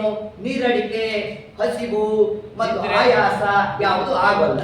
ಹಾಗೆ ನಿಮ್ಮ ದೇವರು ಅದನ್ನು ತಗೊಂಡಿದ್ರಿಂದ ಆಯ್ತು. ಇದು ಏನು ಬಂತು? ಪರಮಾತ್ಮ ಅಸುರ ಮೋಹನಾರ್ಥವಾಗಿ ಒಂದೇ, ಅದು ಅಸುರ ಜನರಿಗೆ. ಸಜ್ಜನರಿಗೆ ಏನು ಪಾಠ? ಗುರುಮುಖೇನ ನಾವು ಅಧ್ಯಯನವನ್ನು ಮಾಡಬೇಕು. ಹಾಗಾದ್ರೆ ರಾಮಚಂದ್ರ ತಾನೇನು ಮಾಡ್ದ? ಅಲ್ಲಿ ಸ್ವೀಕಾರ ಮಾಡಿದ್ದು ಸತ್ಯ, ಅದನ್ನ ಮಂತ್ರವನ್ನ. ಆದ್ರೆ ಸ್ವೀಕಾರ ಮಾಡಿದ್ದರ ಆಂತರ್ಯ ಏನು? ಸಜ್ಜನರಿಗೆ ಪರಮಾತ್ಮ ತಿಳಿಸ್ದ, ನೋಡಪ್ಪ ನಾವು ಮಂತ್ರವನ್ನು ತಗೋಬೇಕಾದ್ರೆ ದೊಡ್ಡವರಿಂದ ನಾವು ತಗೋಬೇಕು, ಇಷ್ಟು ಅದರ ಆಂತರ್ಯ. ಆದ್ರೆ ದುರ್ಜನರಿಗೆ ಏನಾಯ್ತು? ರಾಮದೇವರು ನಮ್ಮ ತರನೇ ಅದೇನೋ ಮಂತ್ರಗಿಂತ ಟಾನಿಕ್ ತಗೊಂಡ್ರು, ಆ ಟಾನಿಕ್ ನಿಂದಾಗಿ ಅವ್ರು ಹಿಂಗಾಯ್ತು ಅಂತ ಹಿಂಗೆ ಅರ್ಥ ಮಾಡ್ಕೊಂಡು. ಅದರಂತೆ ಇಲ್ಲೂ ಕೂಡ ದ್ರೌಪದಿ ಇದನ್ನೇ ಮಹಾಭಾರತ ನಿರ್ಣಯದಲ್ಲಿ ಆಚಾರ್ಯ ತಿಳಿಸ್ತಾರೆ. ದೇವತೆಗಳಲ್ಲಿ ಸರ್ವಥಾ ದೋಷವನ್ನ ಎಣಿಸಬೇಡಿ. ಅಲ್ಲಿ ದೋಷದಂತೆ ಕಂಡ್ರೂ ಕೂಡ ಅದನ್ನು ಗುಣತ್ವೇನು ಚಿಂತನೆಯನ್ನು ಮಾಡಬೇಕು. ಇದು ಆಚಾರ್ಯ ತಿಳಿಸಿರ್ತಕ್ಕಂಥದ್ದು. ಹಾಗಾಗಿ ಇಲ್ಲಿ ಎರಡು ಭೌತ ಚಿಂತಾ ಶಕ್ತಿಯಿಂದ ಇದರಲ್ಲಿ ರಾಮದೇವರು ದುರ್ವಾಸನ ಬಂದಾಗ ತಕ್ಷಣ ಕೈಯಲ್ಲಿ ಆ ಕೈಯಲ್ಲೇ ಪರಮಾತ್ಮ ತಾನು ಸೃಷ್ಟಿಯನ್ನು ಮಾಡಿದ. ಅದು ರಾಮಾವತಾರದಲ್ಲಿ ಉತ್ತರಕಾಂಡದಲ್ಲಿ ಬರ್ತಕ್ಕಂಥ ಅದೇ ಕ್ರಮನೇ ಇಲ್ಲೂ ಪರಮಾತ್ಮ ಒಂದು ಭೌತಿಕ ಪದಾರ್ಥ ಬೇಕು ನಮಗೆ. ಅಂದ್ರೆ ಎರಡು ಅಗಳ ಅನ್ನವನ್ನು ಪರಮಾತ್ಮನೇ ನಾವು ಸಮರ್ಪಣೆ ಮಾಡಿದ್ರೂ ಕೂಡ ಭಗವದ್ ಅನುಗ್ರಹ ಪ್ರಾಪ್ತಿ ಅನ್ನೋದನ್ನು ಕೂಡ ಪರಮಾತ್ಮ ಜಗತ್ತಿಗೆ ತಿಳಿಸ್ಬೇಕು. ಅದಕ್ಕೆ ಪತ್ರಂ ಪುಷ್ಪಂ ಫಲಂ ತೋಯಂ ಯೋಮೇ ಭಕ್ತ್ಯಾ ಪ್ರಯಚ್ಛತಿ. ಇದರಲ್ಲಿ ಹಾಗಾಗಿ ನಿಮ್ಮ ದೇವರಿಗೆ ಒಂದು ಪತ್ರ ಆದ್ರೂ ಕೊಡಬೇಕು, ಇನ್ನೊಂದು ದೇವರಿಗೆ ಕಂಠಿಹಾರ ಕೊಡಬೇಕು, ನಿಮ್ಮ ದೇವರಿಗೆ ಪತ್ರ ಕೊಡಬೇಕು. ಒಟ್ಟಾರೆ ಪತ್ರ ಅಂತೂ ಕೊಡ್ಬೇಕಾ? ನಿತ್ಯ ತೃಪ್ತ ಹೆಂಗಾದ? ಒಂದು ಪದಾರ್ಥ ನೀವು ತುಳಸಿ ದಳ ಕೊಡ್ತೀರೋ ಏನ್ ಕೊಡ್ತೀರೋ, ಭೌತಿಕ ಪದಾರ್ಥ ಅಂತ ಕೊಟ್ಟಿದ್ದಾಯ್ತ ನೀವು. ಹಾಗಾದ್ರೆ ನಿಮ್ಮ ದೇವರು ನಿತ್ಯ ತೃಪ್ತ ಹೇಗಾದ ಅಂತಂದ್ರೆ, ಅಲ್ಲಿ ಪತ್ರ ಅನ್ನೋ ಶಬ್ದಕ್ಕೆ ಒಂದು ತುಳಸಿ ದಳ ಅದಷ್ಟೇ ಪತ್ರ ಅಲ್ಲ. ಪತ್ರ ಶಬ್ದದ ಆಂತರ್ಯ ಏನು ಅಂತಂದ್ರೆ ಪತನಾತ್ ತ್ರಾಯತೆ ಇತಿ ಪತ್ರ. ಸಂಸಾರದಲ್ಲಿ ಪತನ ಬಿದ್ದಿದ್ದೇವೆ, ನಮ್ಮನ್ನ ತ್ರಾಯತೆ ರಕ್ಷಣೆ ಮಾಡ್ತಕ್ಕಂಥವು ಯಾರು? ಅದು ಪರಮಾತ್ಮ ಮಾತ್ರ. ಹಾಗಾಗಿ ಏನ್ ಕೊಟ್ವಿ ನಾವು ಪರಮಾತ್ಮನಿಗೆ? ಕೇವಲ ಮಾನಸಿಕವಾಗಿ ಚಿಂತನೆಯನ್ನು ನಡೆಸಿದ್ದು. ಅದಕ್ಕೆ ಪರಮಾತ್ಮ ಏನಂದ? ಯೋಮೇ ಭಕ್ತಿಯಾ ಪ್ರೇಕ್ಷತಿ. ಭಕ್ತಿಯಿಂದ ನನಗೆ ಏನು ಕೊಟ್ಟರೂ ಕೂಡ ನಾನು ಅದನ್ನು ಸ್ವೀಕಾರ ಮಾಡ್ತೇನೆ ಅಂತಂದ. ಇದು ಪತ್ರಂ. ಪತ್ರಂ ಪುಷ್ಪಂ. ಪುಷ್ಪಂ ಅಂತೂ ಅನೇಕ ಬಾರಿ ಹೇಳ್ಬಿಟ್ಟಿದ್ದೆ. ಪುಷ್ಪದಲ್ಲಿರ್ತಕ್ಕಂಥದ್ದು ಎಷ್ಟು ದಳ? ಆ ಪುಷ್ಪದಲ್ಲಿರ್ತಕ್ಕಂಥ ಪರಮಾತ್ಮನ ರೂಪಗಳು 161 ರೂಪಗಳು. ಈ ಪುಷ್ಪದಲ್ಲಿರ್ತಕ್ಕಂಥ 161 ರೂಪ, ಪ್ರತಿಮೆಯಲ್ಲಿರ್ತಕ್ಕಂತಹ ಪರಮಾತ್ಮನ 5000 ಶಾಲಗ್ರಾಮದಲ್ಲಿರ್ತಕ್ಕಂತಹ ರೂಪಗಳಿಗೆ ಇಲ್ಲಿರ್ತಕ್ಕಂತಹ ರೂಪವನ್ನ ಆ ಪ್ರತಿಮೆಯಲ್ಲಿರ್ತಕ್ಕಂತಹ ಭಗವದ್ ರೂಪದೊಟ್ಟಿಗೆ ಐಕ್ಯ ಚಿಂತನೆಯನ್ನು ನಡೆಸೋದೇ ಪುಷ್ಪ ಸಮರ್ಪಣೆ. ಇನ್ನು ಪುಷ್ಪದ ಸಮರ್ಪಣೆ ಅಂತಂದ್ರೆ ಯಾವುದು? ನಮ್ಮ ಹೃದಯದಲ್ಲೇ ಅಷ್ಟದಳ ಕಮಲ ಇದೆ, ಅದನ್ನೇ ಪರಮಾತ್ಮನಿಗೆ ಸಮರ್ಪಣೆ ಮಾಡಬೇಕು. ಆ ಅಷ್ಟದಳ ಕಮಲವನ್ನು ಕೊಟ್ಟವನು ಯಾರು? ಪರಮಾತ್ಮನೇ. ಕೆರೆಯ ನೀರನ್ನು ಕೆರೆಗೆ ಚೆಲ್ಲಿ ವರವ ಪಡೆದವ ರಂತೆ ಕಾಣಿರು. ಇಲ್ಲೂ ಕೂಡ ಮನೋವ್ಯಾಪಾರವೇ ಬರುತ್ತೆ. ಪತ್ರಂ ಪುಷ್ಪಂ ಫಲಂ ಆಮೇಲೆ ನೋಡ. ತೋಯಂ. ತೋಯಂ ಅಂದ್ರೆ ಯಾವುದು? ಆನಂದ ಬಾಷ್ಪ. ಹೌದು, ಪರಮಾತ್ಮ ಯಾವುದು ಸ್ವೀಕಾರ ಮಾಡ್ತಾನೆ? ನಗುವರೋ, ರೋಧಿಸುವರೋ, ನಾಟ್ಯವಾಡುವರೋ, ಬಗೆಯರೋ ಬಡತನ ಭಾಗ್ಯ ಭಾಗವತರು, ಪಾಂಡು ರಂಗ ನಿನ್ನ ಕೊಂಡಾಡುವ ಮಂಗಳಾತ್ಮರ. ನಗುವರೋ, ರೋಧಿಸುವರು. ಒಂದು ದಳ ಶ್ರೀ ತುಳಸಿ ಬಿಂದು ಗಂಗೋದಕ. ಯಾವುದದು ಬಿಂದು ಗಂಗೋದಕ ಅಂದ್ರೆ ನಮ್ಮ ಕಣ್ಣಿನಿಂದ ಬರ್ತಕ್ಕಂಥ ಆನಂದದ ಅಶ್ರು ಏನಿದೆ ಅದೆಷ್ಟು ಬರುತ್ತೆ? ಧಾರಾಕಾರ ಬರೋದು ಬರೋದೆಷ್ಟು? ಒಂದೇ ಒಂದು ಬಿಂದು ಬರುತ್ತಂತೆ. ಅದನ್ನು ಪರಮಾತ್ಮನೇ ಸಮರ್ಪಣೆ ಮಾಡಬೇಕು. ಅದನ್ನು ನಮ್ಮ ದೇವರು ಸ್ವೀಕಾರ ಮಾಡ್ತಾರೆ ಅಂತ ಹೇಳ್ತಾ, ಪತ್ರಂ ಪುಷ್ಪಂ ತೋಯಂ ಫಲಂ. ಯಾವುದು ಫಲ? ಯಾವ ಫಲವನ್ನು? ಮಾವಿನ ಹಣ್ಣು ಕೊಡಬೇಕು, ಬಾಳೆಹಣ್ಣು ಕೊಡಬೇಕು, ಯಾವ್ದು ಕೊಡಬೇಕು ಅಂತಂದ್ರೆ ಅದಕ್ಕೆ ತಿಳಿಸೋದು, ಈ ಮನುಷ್ಯ ದೇಹವೇ ಒಂದು ಫಲಸ್ಥಾನೀಯ. ಯಾಕೆ ಫಲಸ್ಥಾನೀಯ? 84 ಲಕ್ಷ ಯೋನಿಗಳನ್ನು ದಾಟಿದ ಮೇಲೆ ಒಂದು ವೃಕ್ಷದಲ್ಲಿ ಹಣ್ಣು ಬಿಡಬೇಕು ಅಂತಂದ್ರೆ ಎಷ್ಟು ಕಾರ್ಯ ಆಗಿರಬೇಕು? ಬೀಜ ಬಿತ್ತನೆ ಆಗಬೇಕು, ಅಲ್ಲಿ ಜೀವ ಸೃಷ್ಟಿಗೆ ಬಂದಿರಬೇಕು, ಅದು ಚಿಗುರೊಡಿಬೇಕು, ಅದೊಂದು ಗಿಡ ಆಗಬೇಕು, ಅದೊಂದು ವೃಕ್ಷ ಆಗಬೇಕು, ಅದರ ಶಾಖೋಪಶಾಖೆ ಆಗಬೇಕು, ಪುನಃ ಅದರೊಂದು ಹೂ ಬಿಡಬೇಕು, ಆ ಹೂವಿನಿಂದ ಒಂದು ಹಣ್ಣು ಆಗಬೇಕು, ಆ ಹಣ್ಣು ಪಕ್ವತಾ ಸ್ಥಾನಕ್ಕೆ ಬರಬೇಕು, ಅದನ್ನ ಒಂದು ಪಕ್ಷಿ ಬಂದು ಸ್ವೀಕಾರ ಮಾಡಬೇಕು. ಆ ಪಕ್ಷಿ ಯಾರು? ಅದೇ ಪರಮಾತ್ಮ. ಅದರಂತೆ ಜೀವನವು ಕೂಡ 84 ಲಕ್ಷ ಯೋನಿಗಳನ್ನು ದಾಟಿದಾಗ ಕೊನೆಯದಾಗಿ ಪಕ್ವತಾ ಸ್ಥಾನಕ್ಕೆ ಹಣ್ಣು ಬಂದಿದೆ ಅಂತಂದ್ರೆ ಯಾವುದದು? ಈ ಮನುಷ್ಯ ದೇಹ. ಅದರಲ್ಲೂ ಆಚಾರ್ಯರ ಪರಂಪರೆ ಹಿಂಗ್ ಬಂದಾಗ ನಾವು ಪರಮಾತ್ಮನಿಗೆ ಯಾವುದನ್ನ ಸಮರ್ಪಣೆ ಮಾಡಬೇಕು? ಆತ್ಮ ನಿವೇದನಂ. ಈ ಶರೀರ ಏನಾಯಿತು? ಒಂದು ಗೋಲಕ ಆಯಿತು, ಇದೊಂದು ಪ್ರತೀಕ. ಜೀವ ತನ್ನನ್ನು ತಾನು ಸಮರ್ಪಣೆ ಮಾಡ್ಕೋಬೇಕಾದ್ರೆ ಒಂದು ಅಧಿಷ್ಠಾನ ಬೇಕಲ್ಲ. ಆ ಅಧಿಷ್ಠಾನ ಯಾವುದು? ಈ ಶರೀರ. ಈ ಶರೀರ ಸಹಿತವಾಗಿ ನಾವು ಪರಮಾತ್ಮನಿಗೆ ನಮ್ಮನ್ನು ನಾವು ಅರ್ಪಣೆ ಮಾಡಿಕೊಳ್ಳುವುದೇ ಫಲಂ. ಇದಕ್ಕೆ ನಾವು ಪರಮಾತ್ಮನೆ ಸಮರ್ಪಣೆ ಮಾಡಬೇಕು. ಯೋಮೇ ಭಕ್ತ್ಯಾ ಪ್ರಯಚ್ಛತಿ ಅಂತ ಪರಮಾತ್ಮ ಏನು ತಿಳಿಸಿದ್ದಾನೆ. ಹೀಗೆ ಆ ಕ್ರಮದಲ್ಲಿ ಆ ದ್ರೌಪದ ದೇವಿಯರು ತಾವಂದಿದ್ದಂಥ 2 ಅಗಳು ಅಂದ್ರೆ ಅದೊಂದು ಪ್ರತೀಕ. ಅದನ್ನು ಪರಮಾತ್ಮ ಅಧಿಷ್ಠಾನತ್ವೇನ ತಾನಲ್ಲಿ ಮಾಡ್ತಾ ಅದನ್ನು ಸ್ವೀಕಾರ ಮಾಡ್ದ. ತಾನು ಸ್ವೀಕಾರವನ್ನು ಮಾಡ್ತಾ ಯಾವಾಗ ಭೂತ್ಕಾರವನ್ನು ಮಾಡ್ದ, ಭೂತ್ಕಾರ ಮಾಡಿದ್ರೆ ದೂರ್ವಾಸರಿಗೆ ಹೊಟ್ಟೆ ತುಂಬಿದಂಗೆ ಆಗುತ್ತದೆ. ಇಷ್ಟೊತ್ತಿಗೆ ಕೃಷ್ಣ ಭೀಮಸೇನ ದೇವರು ಕರೆದ. ಭೀಮಾ ಓ ಕರ್ಕೊಂಬ ಅಂತ. ಯಾರು ಹಿರಿಯರಿರ್ತಾರೋ ಅವ್ರು ಹೇಳಬೇಕು. ಧರ್ಮರಾಜ ಹೋಗ್ಬೇಕಿತ್ತು. ಕೃಷ್ಣ ಧರ್ಮರಾಜನಿಗೆ ಹೇಳಿದ್ದೇನೆ, ಭೀಮಸೇನ ದೇವರಿಗೆ ಯಾಕೆ ಹೇಳಿದ?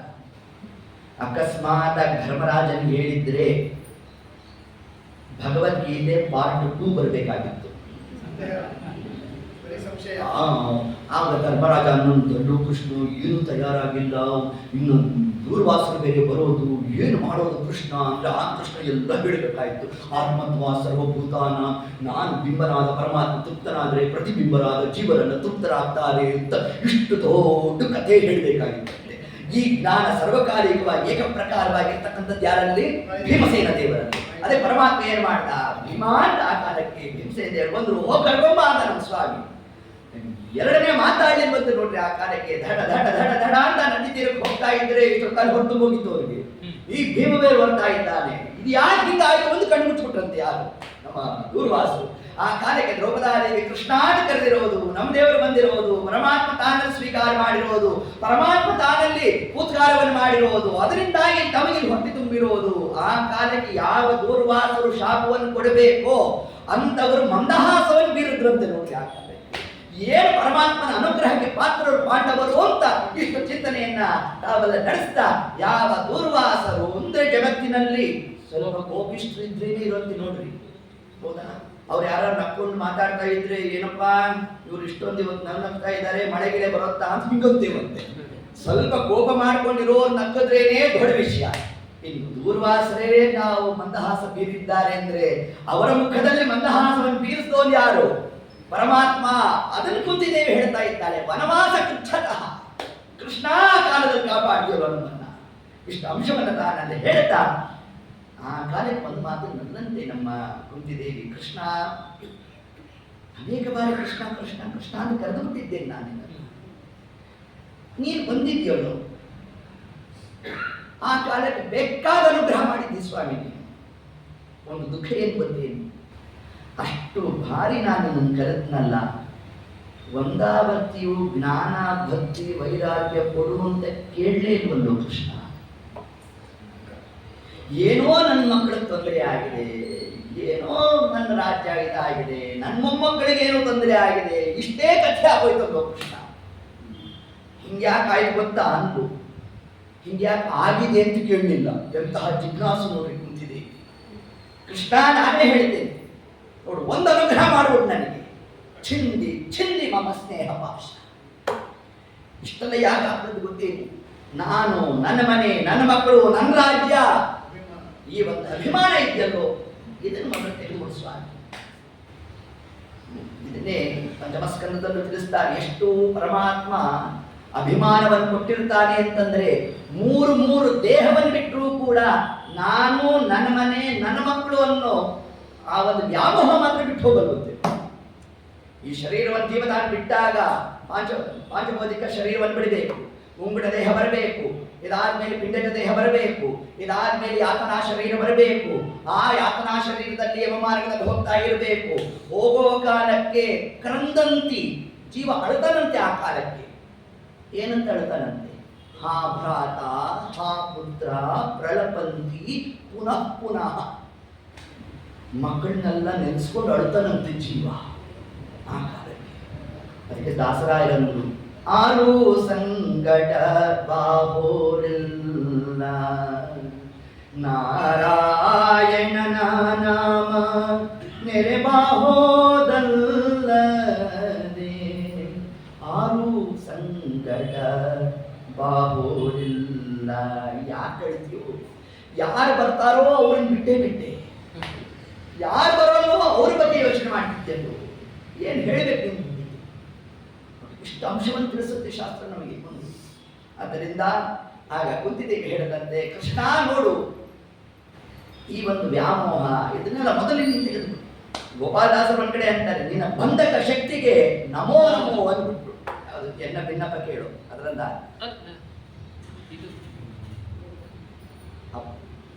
ಅದರಲ್ಲಿ ಹೀಗೆ ನಿನ್ನ ಬಂಧಕ ಶಕ್ತಿಗೆ ನಮೋ ನಮೋ ಅಂದ್ಬಿಟ್ಟು. ಯಾರು? ಗೋಪಾಲದಾಸರು. ಅಂತಹ ಪರಮಾತ್ಮ ವ್ಯಾಮೋಹ ಅನ್ಕೊಡ್ತಿದ್ದಾನಂತೆ. ಅದಕ್ಕೆ ತಿಳಿಸಿದ್ರು, ಸಂಸಾರ ಬಿಡಬೇಕು ಅಂತ ಶಾಸ್ತ್ರ ತಿಳಿಸ್ತಾ ಇಲ್ಲ, ಮತ್ತೆ ಸಂಸಾರದ ಮೇಲೆ ಇರತಕ್ಕಂತಹ ವ್ಯಾಮೋಹವನ್ನು ಬಿಡಬೇಕಂತೆ. ಸಂಸಾರ ಮೋಹವನು ತೊರೆದು ಎನ್ನಡಿ ಮನದ, ಸಂಶಯವ ಬಿಡಿ ಬಿಡಿ ಪ್ರಸನ್ನನಾಗುವೆನೆಂದ. ಸಂಸಾರವನ್ನು ತೊರೆದು ಅಲ್ಲ, ಎಲ್ಲರೂ ಸನ್ಯಾಸಿಗಳು ಆಗ್ಬಿಟ್ರೆ ಭಿಕ್ಷಾಕೋರಿ ಯಾರು? ಹೌದು ಇಲ್ವೋ? ಹಂಗಲ್ಲ. ಮತ್ತೆ ಸಂಸಾರ ಮೋಹವನ್ನು ತೊರೆದು, ಆ ಮೋಹವನ್ನು ಬಿಡ್ರಿ ಎಂತ ನಮ್ಮ ಸ್ವಾಮಿ. ಅದರಂತೆ ಇಲ್ಲಿ ಚಿಂತಿ ಚಿಂತಿ ಮಮ ಸ್ನೇಹ ಪಾಶ. ಕೃಷ್ಣ ಅವನ ಕೆಲಸ ಮಾಡು. ಅಷ್ಟು ಮಾತ್ರ ಅಲ್ಲೋ ಸ್ವಾಮಿ. ನೋಡು, ಸದಾಕಾಲ ದುಃಖ ಕೊಡ್ಬೇಕು ಸ್ವಾಮಿ. ಆ ದುಃಖದಿಂದಾಗಿ ನಿನ್ನ ನಾಮಸ್ಮರಣೆ ಬರಬೇಕು. ನಾನು ನಿನ್ನನ್ನ ಕೃಷ್ಣ ಅಂತ ಕರಿಬೇಕು, ನೀನು ಬರಬೇಕು, ನಿನ್ನ ದರ್ಶನ ಆಗಬೇಕು. ವಿಪದ ಸಂತುನಃ ಶಶ್ವತ್ ತತ್ರ ತತ್ರ ಜಗತ್ಪತೆ ಭವತೋ ದರ್ಶನಂ ಯಸ್ಯ ಪುನಃ ಭವ ದರ್ಶನಂ. ವಿಪದ ಸಂತುನಃ ಶಶ್ವತ್. ಕೃಷ್ಣ ದುಃಖ ಕೊಡುತ್ತಾರೆ. ಯಾವ ಆಪತ್ತಿನಿಂದಾಗಿ ನಿನ್ನ ನಾಮಸ್ಮರಣೆ ಪ್ರಾಪ್ತಿ ಆಗ್ತದೋ ಸ್ವಾಮಿ, ಆ ಆಪತ್ತೇ ನಿಜವಾದ ಸಂಪತ್ತು. ಯಾವ ಸಂಪತ್ತಿನಿಂದಾಗಿ ನಿನ್ನ ನಾಮಸ್ಮರಣೆಗೆ ವಿಸ್ಮರಣೆ ಆಗುತ್ತೋ ಅಂತಹ ಸಂಪತ್ತೇ ನಿಜವಾದ ಆಪತ್ತು ಅಂತ ತಿಳಿಸ್ತಾರೆ. ಹೀಗೆ ಏತತ್ ಕ್ರಮದಲ್ಲಿ ಪರಮಾತ್ಮನನ್ನ ಸ್ತೋತ್ರ ಮಾಡಿರ್ತಕ್ಕಂತಹ ವಂಶದಲ್ಲಿ ಬಂದಿರತಕ್ಕಂಥವ್ರು ಯಾರು? ಪರೀಕ್ಷಿತ್ ಮಹಾರಾಜರು. ಎಷ್ಟು ಅಂಶವನ್ನು ತಿಳಿಸ್ತಾರೆ ನಮಗೆ. ಶುಕಾಚಾರ್ಯ ಬಂದು ತಾವು ಓತಪ್ರೋತವಾಗಿ ಉಪದೇಶವನ್ನು ಮಾಡಿದ್ದಾರೆ ಅಂತಂದ್ರೆ ಎಲ್ಲ ಬರ್ತಕ್ಕಂಥವರೆಲ್ಲ ಎಂತಹ ವಂಶಶುದ್ಧಿಯನ್ನು ನಮಗಲ್ಲಿ ತಿಳಿಸ್ತಾ ಕಾಲಕ್ಕೆ ಸರಿ ಕೃಷ್ಣ ತಾನಿನ್ನೇನು ಹೊರಡಬೇಕು ಅಷ್ಟೊತ್ತಿಗೆ ಯಾವಾಗ ಕೃಷ್ಣನ ಸನ್ನಿಧಾನ ಸ್ವಲ್ಪ ಸಡಿಲ ಆಯ್ತಲ್ಲ, ಸಡಿಲ ಆದದ್ದೇ ಆ ಬ್ರಹ್ಮಾಸ್ತ್ರ ಏನು ಪ್ರಯೋಗ ಮಾಡಿದ್ರು ಉತ್ತರೆ ಗರ್ಭವನ್ನು ಪ್ರವೇಶ ಮಾಡಲಿಕ್ಕೆ ಶುರು ಮಾಡಿದ್ರು. ಕೃಷ್ಣ ಅಂತ ಇನ್ನೊಂದು ಆರಂಭಿಕ ಉತ್ತರಾದೇವಿ ಪರಮಾತ್ಮ ಏತತ್ಕಾಲಿಕ ತಾನು ಸೂಕ್ಷ್ಮ ರೂಪದಿಂದ ಪ್ರವೇಶ ಮಾಡಿಬಿಟ್ಟ. ಪ್ರವೇಶ ಮಾಡ್ತಾ ಆ ಉತ್ತರೆ ಗರ್ಭದಲ್ಲಿ ಪರಮಾತ್ಮ ತಾನು ಚಕ್ರಪಾಣಿಯಾಗಿ ನಿಂತ. ದಶಮ ಸ್ಕಂದದಲ್ಲಿ ಒಂದು ಮಾತು ಹೇಳುತ್ತೆ, ಪ್ರಥಮ ಸ್ಕಂದದಲ್ಲಿ ಒಂದು ಮಾತು ಹೇಳುತ್ತೆ. ಒಂದು ಕಡೆ ಚಕ್ರಪಾಣಿ, ಒಂದು ಕಡೆ ಗದಾಪಾಣಿ. ಎರಡಲ್ಲಿ ಯಾವ ಸತ್ಯ? ಪ್ರಥಮ ಸ್ಕಂದ ಹೇಳ್ಬೇಕಾದ್ರೆ ಅದು ಸತ್ಯ, ದಶಮ ಸ್ಕಂದ ಹೇಳ್ಬೇಕಾದ್ರೆ ಇದು ಸತ್ಯ. ಹಂಗಲ್ಲ ಅಂತ ಆಚಾರ್ಯ ತಿಳಿಸಿದ್ರು. ಪರಮಾತ್ಮ ಪ್ರವೇಶ ಮಾಡಿದ್ದು ಗದಾಪಾಣಿಯಾಗಿ, ಅಲ್ಲಿ ಆ ಗದೆಯನ್ನೇ ಹೆಂಗೆ ತಿರುಗಿಸಿದಂತೆ ಚಕ್ರ ತಿರುಗಿಸಿದಂತೆ ತಿರುಗಿಸಿದಂತೆ ನೋಡಿ ಪರಮಾತ್ಮ. ಹೀಗೆ ಆ ಕ್ರಮದಿಂದ ಆ ಪರಮಾತ್ಮ ತಾನು ಚಕ್ರಪಾಣಿ ಆ ಶಬ್ದಾರ್ಥ ಏನು ಹೇಳುತ್ತೆ ನಮಗೆ ಅಂತಂದ್ರೆ ಅದನ್ನ ತಿಳಿಸ್ಕೊಡ್ತಾರೆ ನಮಗೆ.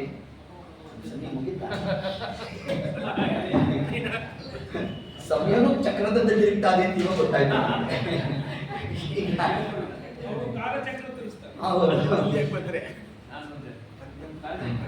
ಅದ್ಯಾಪಿ ಪರಮಾತ್ಮನ ಕೈಯಲ್ಲಿರುವ ಚಕ್ರ ಯಾವ ಚಕ್ರ ಅದು ಅಂತಂದ್ರೆ ಯಸ್ಯ ಕರಾಲೋಲಂ ಚಕ್ರಂ ಕಾಲಃ. ಪರಮಾತ್ಮ ಕೈಯಲ್ಲಿ ಚಕ್ರಪಾಣಿಯಾಗಿದ್ದಾನೆ ಅಂದ್ರೆ ಈಗ ಗಣಪತಿ ಹಬ್ಬದಲ್ಲಿ ಏನೇನೋ ಮಾಡಿರ್ತಾರೆ ನೋಡಿ ಕ್ರಾಫ್ಟ್ ವರ್ಕ್, ಅವು ಏನೋ ಒಂದು ಓಟ ಕೊಟ್ಬಿಟ್ಟು ಗಿರ್ರನ್ನು ತಿರುಗೋತಾರ, ಅದರಂತೆ ಪರಮಾತ್ಮ ಕೈಯಲ್ಲಿ ತಿರುಗೋದು ಮಾತ್ರ ಚಕ್ರ ಅಂತ ಹಂಗರ್ಥ ಮಾಡಬೇಡ್ರಿ ಅಂದ್ರು. ಯಸ್ಯ ಕರಾಲೋಲಂ ಚಕ್ರಂ. ಆ ಚಕ್ರ ಯಾವ ಚಕ್ರ ಅದು? ಕಾಲಚಕ್ರ. ನೋಡಿ ಕಾಲಚಕ್ರ ನಿನ್ನೆ ತಿಳಿಸಿದ್ದೇವೆ ಆ ಮಾತನ್ನ. ಇಡೀ ಕಾಲ ಪರಮಾತ್ಮನ ಅಧೀನ. ಹೀಗೆ ಆ ಕ್ರಮದಿಂದಾಗಿ ಪರಮಾತ್ಮ ತಾನು ಗರ್ಭವನ್ನ ಪ್ರವೇಶ ಮಾಡಿದಾಗ ಸಂಸ್ಕಾರ ಶುದ್ಧಿ ಎಲ್ಲಿಂದ ಜನ್ಯ ಆಗಬೇಕು? ಗರ್ಭದಿಂದ ಪ್ರಾರಂಭ ಆಗಬೇಕಂತೆ. ಅಂದ್ರೆ ಗರ್ಭದಲ್ಲೇ ಪರಮಾತ್ಮನ ದರ್ಶನವನ್ನ ಮಾಡ್ತಾ ಬಂದಿರತಕ್ಕಂಥವ್ರು ಯಾರು? ನಮ್ಮ ಪರೀಕ್ಷಿತ್ ಮಹಾರಾಜರು. ಪ್ರಸವ ಆಯಿತು. ಪ್ರಸವ ಆದಂತಹ ಕಾಲಕ್ಕೆ ಬ್ರಹ್ಮಾಸ್ತ್ರ ತಾನೇನಲ್ಲಿ ಕಾಯ್ತಾ ಇತ್ತು, ಸ್ಪರ್ಶ ಮಾಡೇ ಬಿಡ್ತಂತೆ. ಆ ಹುಟ್ಟಿದಂತಹ ಕೂಸು ಮೃತ ಆಗಿ ಕೃಷ್ಣ ತಾನು ಕೈ ಹಿಡ್ಕೊಂಡ. ನಾನು ಬ್ರಹ್ಮಚಾರಿ ಆಗಿದ್ರೆ ಈ ಮಗು ಪುನಃ ಜನ್ಮ ಬರಲಿ ಇಂದ ಪುನಃ ಬಂದೇ ಬಿಡಿ. ಕೃಷ್ಣನಿಗೂ ಬ್ರಹ್ಮಚರ್ಯಕ್ಕೂ ಎಲ್ಲಿಂದ ಸಂಬಂಧ ಅಂತ ಇದೊಂದು ಮಾತು. ದಶಮಸ್ಕಂದದಲ್ಲಿ ಇದು ಉತ್ತರ ಇದೆ. ಅಷ್ಟಂತ ಈಗ ಅಷ್ಟು ತಿಳಿಯೋಣ. ಅಷ್ಟು ಮಾತ್ರ ಅಲ್ಲ, ಈ ತತ್ಕಾಲಕ್ಕೆ ಆ ಕೂಸಿನ ಜಾತಕವನ್ನು ಹೇಳ್ಬಿಟ್ಟ ಪರಮಾತ್ಮ. ಮುಂದೆ ದ್ವಿತೀಯ ರಾಮಚಂದ್ರನಂತೆ ರಾಜ್ಯಭಾರವನ್ನು ಮಾಡ್ತಾನೆ ಅಂತ ಹೇಳ್ಬಿಟ್ಟಾರ ಸ್ವಾಮಿ. ಇಷ್ಟೆಲ್ಲ ಸಂಸ್ಕಾರ ಶುದ್ಧಿ ಅದ್ಯಾಪಿ ಪರೀಕ್ಷಿತ್ ಮಹಾರಾಜರಿಗೆ ಬಂದದ್ದು ಯಾವಾಗ ಅಂದ್ರೆ ಗರ್ಭದಲ್ಲಿರೋ ಕಾಲದಲ್ಲೇ ಪರಮಾತ್ಮನ ದರ್ಶನವನ್ನ ಮಾಡದ ಬಂದಿರ್ತಕ್ಕಂಥವರು ಯಾರು? ನಮ್ಮ ಪರೀಕ್ಷಿತ್ ಮಹಾರಾಜರು. ನೋಡಿ ಎಂತಹ ಸಂಸ್ಕಾರ ಶುದ್ಧಿ ಅವರು ಬಂದಿರ್ತಕ್ಕಂಥ. ಹೀಗೆ ಇಷ್ಟ ಅಂಶವನ್ನು ಹೇಳ್ತಾ ನಮ್ಮ ದೇವರಂತ ಆಯ್ತಪ್ಪ ನಾ ಇನ್ನು ಹೊರಡ್ತೇನೆ ಅಂತೆಲ್ಲ ನಮ್ಮ ಸ್ವಾಮಿ ಹೊರಟಂತೆ. ಹೊರಟಿರೋ ಕಾಲಕ್ಕೆ ಧರ್ಮರಾಜ ಅಳ್ತಾ ಕೂತ. ಒಬ್ಬರನ್ನ ಒಬ್ಬರು ಹತ್ತಿರೋರೆ ಇಡೀ ಮಹಾಭಾರತದಲ್ಲಿ ಅಳದೇ ಇದ್ದೋರು ಅಂದ್ರೆ ಭೀಮಸೇನ ಹೋಗ್ಬೇಕು. ಈ ಕೃಷ್ಣನೂ ಹತ್ತಿದ್ದಾನೆ. ಯಾವಾಗ ಅರ್ಥ ಕೃಷ್ಣ ಸುಭದ್ರ ಅರಗಿನ ಮನೆಯಲ್ಲಿ ಪಾಂಡವರೆಲ್ಲ ಮೃತರಾದ್ರು ಅನ್ನೋ ವಿಷಯ ಬಂದಾಗ ಆಗ ದುರ್ಯೋಧನ ಜೋರಳ್ತಾ ಇದ್ದಂತೆ. ಅವನಿಗೆ ಕಳಿಂಗನಿಂದ ಉಪದೇಶ ಆಗೋಗಿತ್ತು. ನೋಡು ನೀನು ಎಲ್ಲರಿಗಿಂತ ಜೋರಳಬೇಕು, ಆಗ ಇಡೀ ರಾಜ್ಯ ನಿನ್ನ ಅಧೀನದಲ್ಲಿರುತ್ತೆ ಅಂತಂತೆ. ನಮ್ಮ ದೇವರು ಬಂದ ಕೃಷ್ಣ, ಇವನಿಗಿಂತ ಜೋರಾಗತ್ತ ದುರ್ಯೋಧನ ಅನ್ಕೊಂಡ. ಅಲ್ಲ ನಂದೇ ಧ್ವನಿ ಜೋರಿರ್ಬೇಕು ಅಂತ ಈ ಕೃಷ್ಣ ಯಾಕೆ ಬಂದ ಅಂತ ಹೀಗೆ ಅನ್ಕೊಂಡ. ಸರಿ ಏನೋ ಒಂದು ಒಟ್ಟಾರೆ ಹತ್ತಿದ್ದಾರೆ ಅನ್ನೋ ಗುಂಪಲ್ಲಿ ಯಾರು ಸೇರ್ತಾನೆ? ಕೃಷ್ಣನನ್ನು ಹಾಕಿರಿ. ಆದ್ರೆ ಅಳದೇನೆ ಇದ್ದವ್ರು ಯಾರು ಅಂದ್ರೆ ಭೀಮಸೇನ. ಭೀಮಸೇನ ಸಮೋನಾಸ್ತಿ ಸೇನೆಯೋರು ಪಾಂಡಿತ್ಯೇಚ ಪಟುತ್ವೇಚ ಶೂರತ್ವೇಚ ಬಲೇಚ. ಹೀಗೆ ಆ ಕ್ರಮದಿಂದಾಗಿ ಆ ಧರ್ಮರಾಜ ತಾನ್ಯತಾ ಕೂತಿದ್ದ. ಕೃಷ್ಣ ಕೇಳಿದ ಯಾಕೆ ಅಳ್ತೀವೋ ಅಂತಂದ. ಕೃಷ್ಣ ಆ ಭಗವದ್ಗೀತೆಯ ಮೊದಲನೇ ಅಧ್ಯಾಯದಲ್ಲಿ ವಿಷಾದ ಯೋಗ ಅರ್ಜುನ ಏನೇನು ಹೇಳ್ದ ಎಲ್ಲ ಹೇಳ್ತಾ ಕೃಷ್ಣ ಅಂತ. ನೋಡು ಕ್ಷಾತ್ರ ಧರ್ಮ ಸರ್ವಥಾ ನಿನಗೆ ಇದೆಲ್ಲ ಪಾಪಾದಿಗಳು ಬರೋಲ್ಲಪ್ಪ. ಕೃಷ್ಣ ನೋಡು ನೀನು ಅತ್ಯಂತ ಆಪ್ತ, ಅದಕ್ಕೋಸ್ಕರ ಬೇಕಾದ್ರೆ ಹೇಳ್ತೀನಿ ಹಿಂಗನ್ಬಿಟ್ಟ. ಅತಿ ಸಾಮೀಪ್ಯ ಒಂದು ದೋಷ ಅಂತೆ. ಲೋಕದಲ್ಲಿ ಇದನ್ನು ಕಾಣ್ತಾ ಇರ್ತೇವೆ ನಾವು. ಹೌದು ಇದು ಈ ಸ್ವಾಮಿಗಳು ಬಂದ್ರೆ ನಮಗೆಲ್ಲ ಭಾರಿ ಭಾರಿ. ಈ ಸ್ವಾಮಿಗಳ ಜೊತೆನೇ ಇರ್ತಾವ್ರು ನೋಡಿ. ಸ್ವಾಮಿಗಳು ಕರೀತಾದ್ರು ಒಂದು ಪಾಡು ಒಂದು ಕೂತೆ ಇರ್ತಾರೆ. ಇದು ಅತಿ ಸಾಮೀಪ್ಯ ಅಂತ ಅದರಂತೆ ಆಗೋಯ್ತಂತೆ ನೋಡಿ. ಆಗ ಋಷಿಮುನಿಗಳನ್ನೆಲ್ಲ ಕರೆಸುತ್ತಂತೆ ಕೃಷ್ಣ. ಆ ಕಾಲಕ್ಕೆ ಧರ್ಮರಾಜ ಅನ್ನಂತೆ ಏನಿಲ್ಲ, ನಾನೇ ಬೇಕಾದವರಿಗೆಲ್ಲ ದಕ್ಷಿಣೆ ಎಲ್ಲ ಕೊಟ್ಬಿಟ್ಟಿದ್ದೀನಿ, ಆ ಋಣಕ್ಕೆ ಭಾಜನರಾಗುತ್ತಿದ್ದಾರೆ ಅಂತ. ಆಗ ನಮ್ಮ ಸ್ವಾಮಿ ಅಂದ, ಭೀಷ್ಮಾಚಾರ್ಯ ಕೈಯಲ್ಲಿ ಹೇಳಿಸ್ಲ ಆಗ್ಬೋದು ಅಂತ ಅಂದಂತಹ ಕಾಲಕ್ಕೆ ಒಂದು ನಿಮಿತ್ತ ಮಾಡುತ್ತಂತೆ ನಮ್ಮ ಸ್ವಾಮಿ. ಯಾಕೆ? ಮಲಗಿ ಪರಮಾದರದಿ ಪಾಡಲು ಕುಳಿತು ಹೇಳುವ. ಎಷ್ಟೊತ್ತು ಕೂತಿದ್ದ ನಮ್ಮ ದೇವರು, 1000 ನಾಮಗಳನ್ನು ಹೇಳೋ ತನಕ ಕೂತಿದ್ದಂತೆ ನೋಡಿ ನಮ್ಮ ಸ್ವಾಮಿ. ಆಗ ರಚನೆ ಆದದ್ದೇ ವಿಷ್ಣು ಸಹಸ್ರನಾಮ. ಯಾವಾಗ ಕೃಷ್ಣ ತಾನಲ್ಲಿ ಹೋದಂತಹ ಕಾಲಕ್ಕೆ ನಮ್ಮ ಭೀಷ್ಮಾಚಾರ್ಯ ತಾವು ಕೃಷ್ಣನನ್ನು ನೋಡ್ತಾ ಮಾತಾಡಿ ಪ್ರಾರಂಭ ಮಾಡಿದಂತೆ. ಸರ್ವಾತ್ಮನಃ ಸಮದೃಶೋ ಹೃದ್ವಯಸ್ಯಾನುಕೃತೆ ತತ್ಕೃತಂ ಮತಿ ವೈಷಮ್ಯಂ ನಿರವದ್ಯಸ್ವ ನ ಕ್ವಚಿತ್. ಕೃಷ್ಣ, ಎಷ್ಟು ಅನುಗ್ರಹ ಮಾಡಿದ್ದೆ ಸ್ವಾಮಿ ನಿನ್ನ. ನನ್ನ ಸಂಕಲ್ಪವನ್ನು ಸತ್ಯ ಮಾಡಬೇಕು ಅಂತ ನಿನ್ನ ಸಂಕಲ್ಪವನ್ನು ಹುಸಿ ಮಾಡಿದ್ದೆವು. 10ನೇ ದಿವಸದ ಯುದ್ಧ ಪ್ರಾರಂಭ ಆಗಬೇಕು. ಏತತ್ ಕಾಲಕ್ಕೆ ಅರ್ಜುನ ಭೀಷ್ಮಾಚಾರ್ಯ ಬಾಣ ಪ್ರಯೋಗ ಮಾಡುವುದ್ರೆ ಹಿಂಗ್ ಹೊಡೆಯೋದು ಹಂಗ್ ಹೊಡೆಯೋದು ಏನು ಮಾಡ್ತಿದ್ದಂತೆ. ಕೃಷ್ಣ ಅಂದ, ಹಂಗಲ್ಲ ಅಂದ್ರೆ ಅದೆಲ್ಲ ಆಗೋಲ್ಲ ಅಂತ ಏತತ್ ಕಾಲಕ್ಕೆ ಏನ್ ಮಾಡಿದಂತೆ, ತಾನೇ ರಥದಿಂದ ಹಿಡಿದಂತೆ. ಹಿಡಿದು ತಾನ ಚಕ್ರವನ್ನು ಹಿಡಿಬೇಕು. ಧೃತರಥ ಚರಣೋ ಅಭ್ಯಯ ಹರಿಹಿ ಇವಹಂತಂ ಗತೋತ್ತರೀಯ. ಯಾವಾಗ ಪರಮಾತ್ಮ ತಾನು ರಥದಿಂದ ಹಿಡಿದು ಚಕ್ರವನ್ನು ತಗೊಂಡು ತಾನು ರಭಸವಾಗಿ ಹೋಗ್ತಾ ಇದ್ದ, ಅರ್ಜುನ ರಥದಿಂದ ಜಿಗುತ್ತಂತೆ. ಕೃಷ್ಣನ ಪಾದ ಹಿಡಿದುಬಿಟ್ಟಂತೆ. ಕೃಷ್ಣ, ನೀನು ಮಾತ್ರ ಪ್ರಯೋಗ ಮಾಡಬೇಕು. ಸತ್ಯ ಸಂಕಲ್ಪ ಅಂತ ಶಾಸ್ತ್ರಾದಿಗಳಲ್ಲಿ ಸ್ತೋತ್ರ ಮಾಡ್ತಾರೆ ಸ್ವಾಮಿ. ನಿನ್ನ ಸಂಕಲ್ಪ ಹುಸಿಯಾಗಬಾರದು ಅಂತ ಹಾಗಲ್ಲ ಅಂತ ಇದ್ರು ಕೂಡ ಸ್ವಾಮಿ ನನ್ನ ಮೇಲೆ ಕಾರುಣ್ಯವನ್ನು ತೋರ್ತಾ ನನ್ನ ಮಾತನ್ನು ಸತ್ಯ ಮಾಡಬೇಕು ಅಂತ ಒಂದು ಆನೆ ಮೇಲೆ ಸಿಂಹದಾನೆ ಹಾಗೆ ಎರಗಬೇಕು, ಅದರಂತೆ ನನ್ನ ಮೇಲೆ ನೀನು ಎರಗಿದೆಯಲ್ಲ ಸ್ವಾಮಿ. ಗತೋತ್ತರೀಯ, ನಿನ್ನ ಉತ್ತರೀಯ ನೆಲವನ್ನು ಗುಡಿಸ್ಕೊಂಡು ಬಂತು ಸ್ವಾಮಿ. ಗುಡಿಸಿದ್ದು ನೆಲ ಅಲ್ವೋ, ನನ್ನ ಹೃದಯವನ್ನೇ ಇಷ್ಟು ಕ್ರಮದಿಂದ ಭೀಷ್ಮಾಚಾರ್ಯ ತಾವು ಸ್ತೋತ್ರವನ್ನು ಮಾಡ್ತಾ ಮುಂದೆ ಆ ಕಾಲಕ್ಕೆ ಧರ್ಮರಾಜನ ಉಪದೇಶವನ್ನು ಪ್ರಾರಂಭ ಮಾಡಬೇಕು. ದ್ರೌಪದಾದೇವಿ ಅಲ್ಲೇ ನಿಂತಿದ್ದಂತೆ. ಇಂಥ ನಕ್ಲಂತೆ ಆ ಕಾಲಕ್ಕೆ ಭೀಷ್ಮಾಚಾರ್ಯ ಕೇಳಿದ್ರು, ಯಾಕೆ ನಗ್ತಾ ಇದ್ದೀರಿ? ಇಷ್ಟು ಧರ್ಮೋಪದೇಶ ಮಾಡ್ತಾ ಇದ್ದೀರಿ, ಅಂದು ನನ್ನ ಮಾನ ರಕ್ಷಣೆಯನ್ನು ನೀವು ಮಾಡಬಹುದಿತ್ತು, ಆದರೂ ನೀವು ಮಾಡಿಲ್ಲ ಅಂತ ಅಂದಾಗ ಭೀಷ್ಮಾಚಾರ್ಯ ತಿಳಿಸಿದ್ರಂತೆ, ದುರ್ಯೋಧನನ ಮನೆಯ ಅನ್ನದ ಪ್ರಭಾವ ಅಂದು ಆ ಕಾರ್ಯ ನಡೆಸಿತು. ಹಾಗಾಗಿ ಇವತ್ತೇನು ಅಂತ ಕೇಳಿದಂತೆ, 10ನೇ ದಿವಸದ ಯುದ್ಧದಲ್ಲಿ ಕೃಷ್ಣ ನನ್ನ ದೇಹದಲ್ಲಿ ಇದ್ದಂತಹ ದುಷ್ಟ ನೆತ್ತರವನ್ನೆಲ್ಲ ಅಲ್ಲೇ ತರ್ಪಣ ಕೊಡಿಸಿದ್ದಾನೆ. ಈಗ ಶುದ್ಧವಾದ ವೈಷ್ಣವ ರಕ್ತ ಹರಿತಾ ಇದೆ ಅಂತ ಭೀಷ್ಮಾಚಾರ್ಯ ತಿಳಿಸಿದ್ರಂತೆ. ಅದಕ್ಕಾಗಿ ಪರಮಾತ್ಮ ತಾನು ಬಂದಂತೆ ನೋಡಿ. ಏತತ್ ಪೂರ್ವದಲ್ಲೇ ಯಾವಾಗ ಸಂಧಾನಕ್ಕೆ ಬಂದಾಗ ಆ ದುರ್ಯೋಧನ ಪಂಚಪಕ್ಷ ಪ್ರಮಾಣ ಮಾಡಿಸ್ಬಿಟ್ಟಿದ್ದ. ಕೃಷ್ಣ ಇವತ್ತು ನನ್ನ ಮನೇಲಿ ಆತಿಥ್ಯ ಅಂತಂದ. ಪರಮಾತ್ಮ ಅಂದ, ನಿನ್ನ ಮನೆಗೆ ಬರೋಲ್ಲ ಅಂತ. ಯಾಕೆ ಬರೋಲ್ಲ ಅಂದ. ನೋಡು, ನಿನ್ನ ಮನೆ ಅನ್ನಕ್ಕೆ ಬರಬೇಕು ಅಂತಂದ್ರೆ, ಒಬ್ಬರ ಮನೆಗೆ ಅನ್ನಕ್ಕೆ ಬರಬೇಕು 2 ಕಾರಣ ಇರಬೇಕು. ಒಂದು, ನಿನ್ನಲ್ಲಿ ಆದರಾದಿಗಳು ಇರಬೇಕು, ನಿನ್ನಲ್ಲಿ ಅದಿಲ್ಲ. ಇನ್ನೊಂದು ಕಾರಣ ಏನು, ನಮಗೆ ತಿನ್ನಕ್ಕೆ ಗತಿ ಇರಬಾರ್ದು. ಆ ಸ್ಥಿತಿ ನನ್ನಿಲ್ಲ. ದ್ವಾರಾವತಿಂ ಸಕಲ ಭಾಗ್ಯವತಿಂ ಉಪೇಕ್ಷ, ಹೀಗಾಗೋದಿಲ್ಲ. ಆದರೆ ನಿನ್ನ ಮನೆಗೆ ಬರೋಲ್ಲ ಅಂತ. ಅಷ್ಟೊತ್ತಿಗೆ ಭೀಷ್ಮಾಚಾರ್ಯ ದ್ರೋಣಾಚಾರ್ಯ ಕೂತಿದ್ರಲ್ಲ, ಹೇಳಿ ಭಯ ಸ್ವಲ್ಪ ಹೀಗಲ್ಲ ಅನ್ಕೊಂಡು ಮುಂದೆ ಬಂದಿರುತ್ತೆ. ಒಂದಾಗ ಕೃಷ್ಣ ಅಂದ, ನಿಮ್ಮ ಮನೆಗೂ ಬರೋಲ್ಲ. ಯಾಕೆ ಬರೋಲ್ಲ?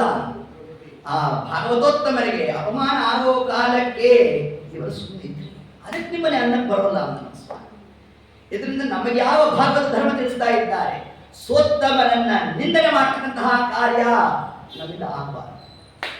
ಅಂತಹ ಕಾರ್ಯವನ್ನು ಮಾಡ್ತು ಅಂತಂದ್ರೆ ಅದಕ್ಕೆ ಇಂದಿನ ನಮ್ಮ ಕಥಾನಾಯಕಿ ಯಾರು?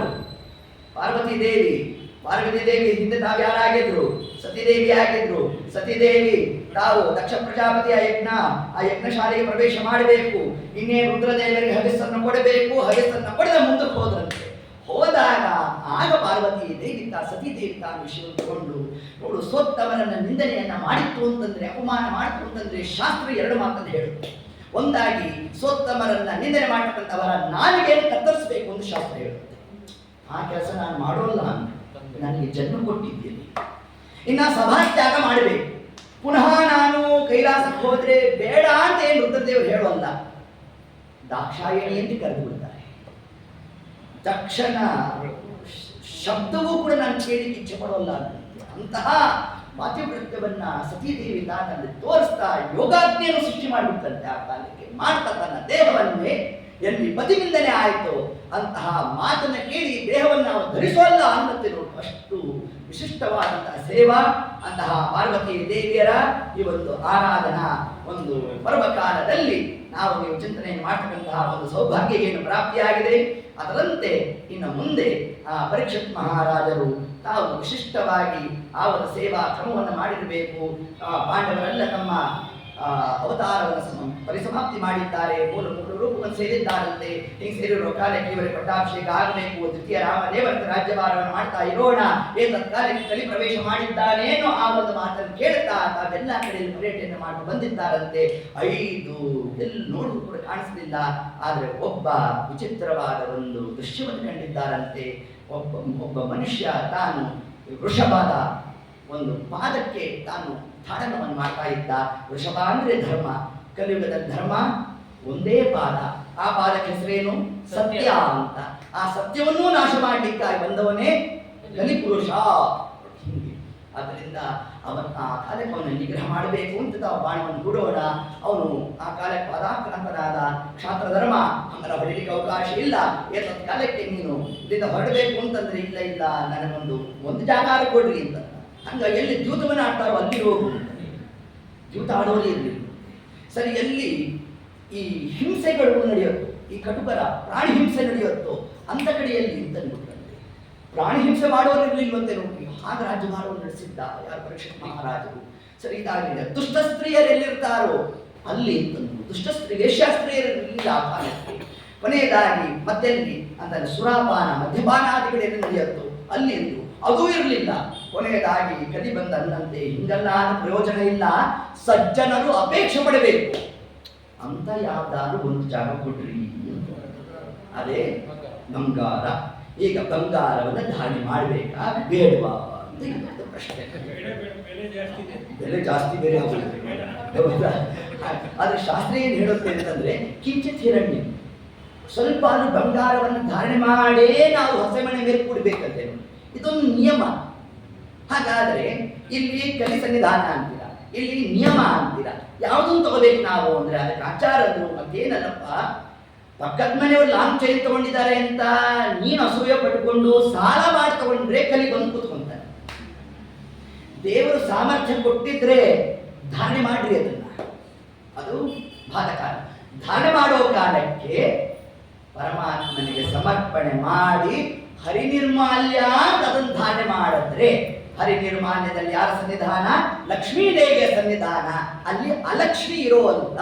ಹೀಗೆ ಆ ಕ್ರಮದಿಂದ ಬಂಗಾರವನ್ನು ಧಾರಣೆ ಮಾಡಲಿಕ್ಕೆ ಅವಕಾಶ ಉಂಟು ಅಂತ ಹೇಳ್ತಾ ಏತ ಕಾಲಕ್ಕೆ ಮೊದಲಿಗೆ ಎಲ್ಲಿ ಪ್ರವೇಶ ಮಾಡದ? ಪರೀಕ್ಷಿತ್ ಮಹಾರಾಜರಲ್ಲೇ ಪ್ರವೇಶ ಮಾಡುತ್ತಾನೆ. ಆ ಕಿರೀಟ ಏನು, ಆ ಕಿರೀಟದ ಒಂದು ಹಿನ್ನೆಲೆ ಏನು? ಇನ್ನ ಪರೀಕ್ಷಿತ್ ಮಹಾರಾಜರಿಗೆ ಭಾಗವತವನ್ನ ತಾವು ಪಾನ ಮಾಡಿದ್ರು. ಹಾಗಾದ್ರೆ ಭಾಗವತವನ್ನ ಪಾನ ಮಾಡಲಿಕ್ಕೆ ಅಂದ್ರೆ ಏನು? ಭಾಗವತ ಕಥಾಶ್ರವಣ ಆಯ್ತು ಅವರಿಗೆ. ಅದಕ್ಕೆ ಮುಖ್ಯವಾದ ಕಾರಣ ಏನು? ಶಾಪಗ್ರಸ್ತರ.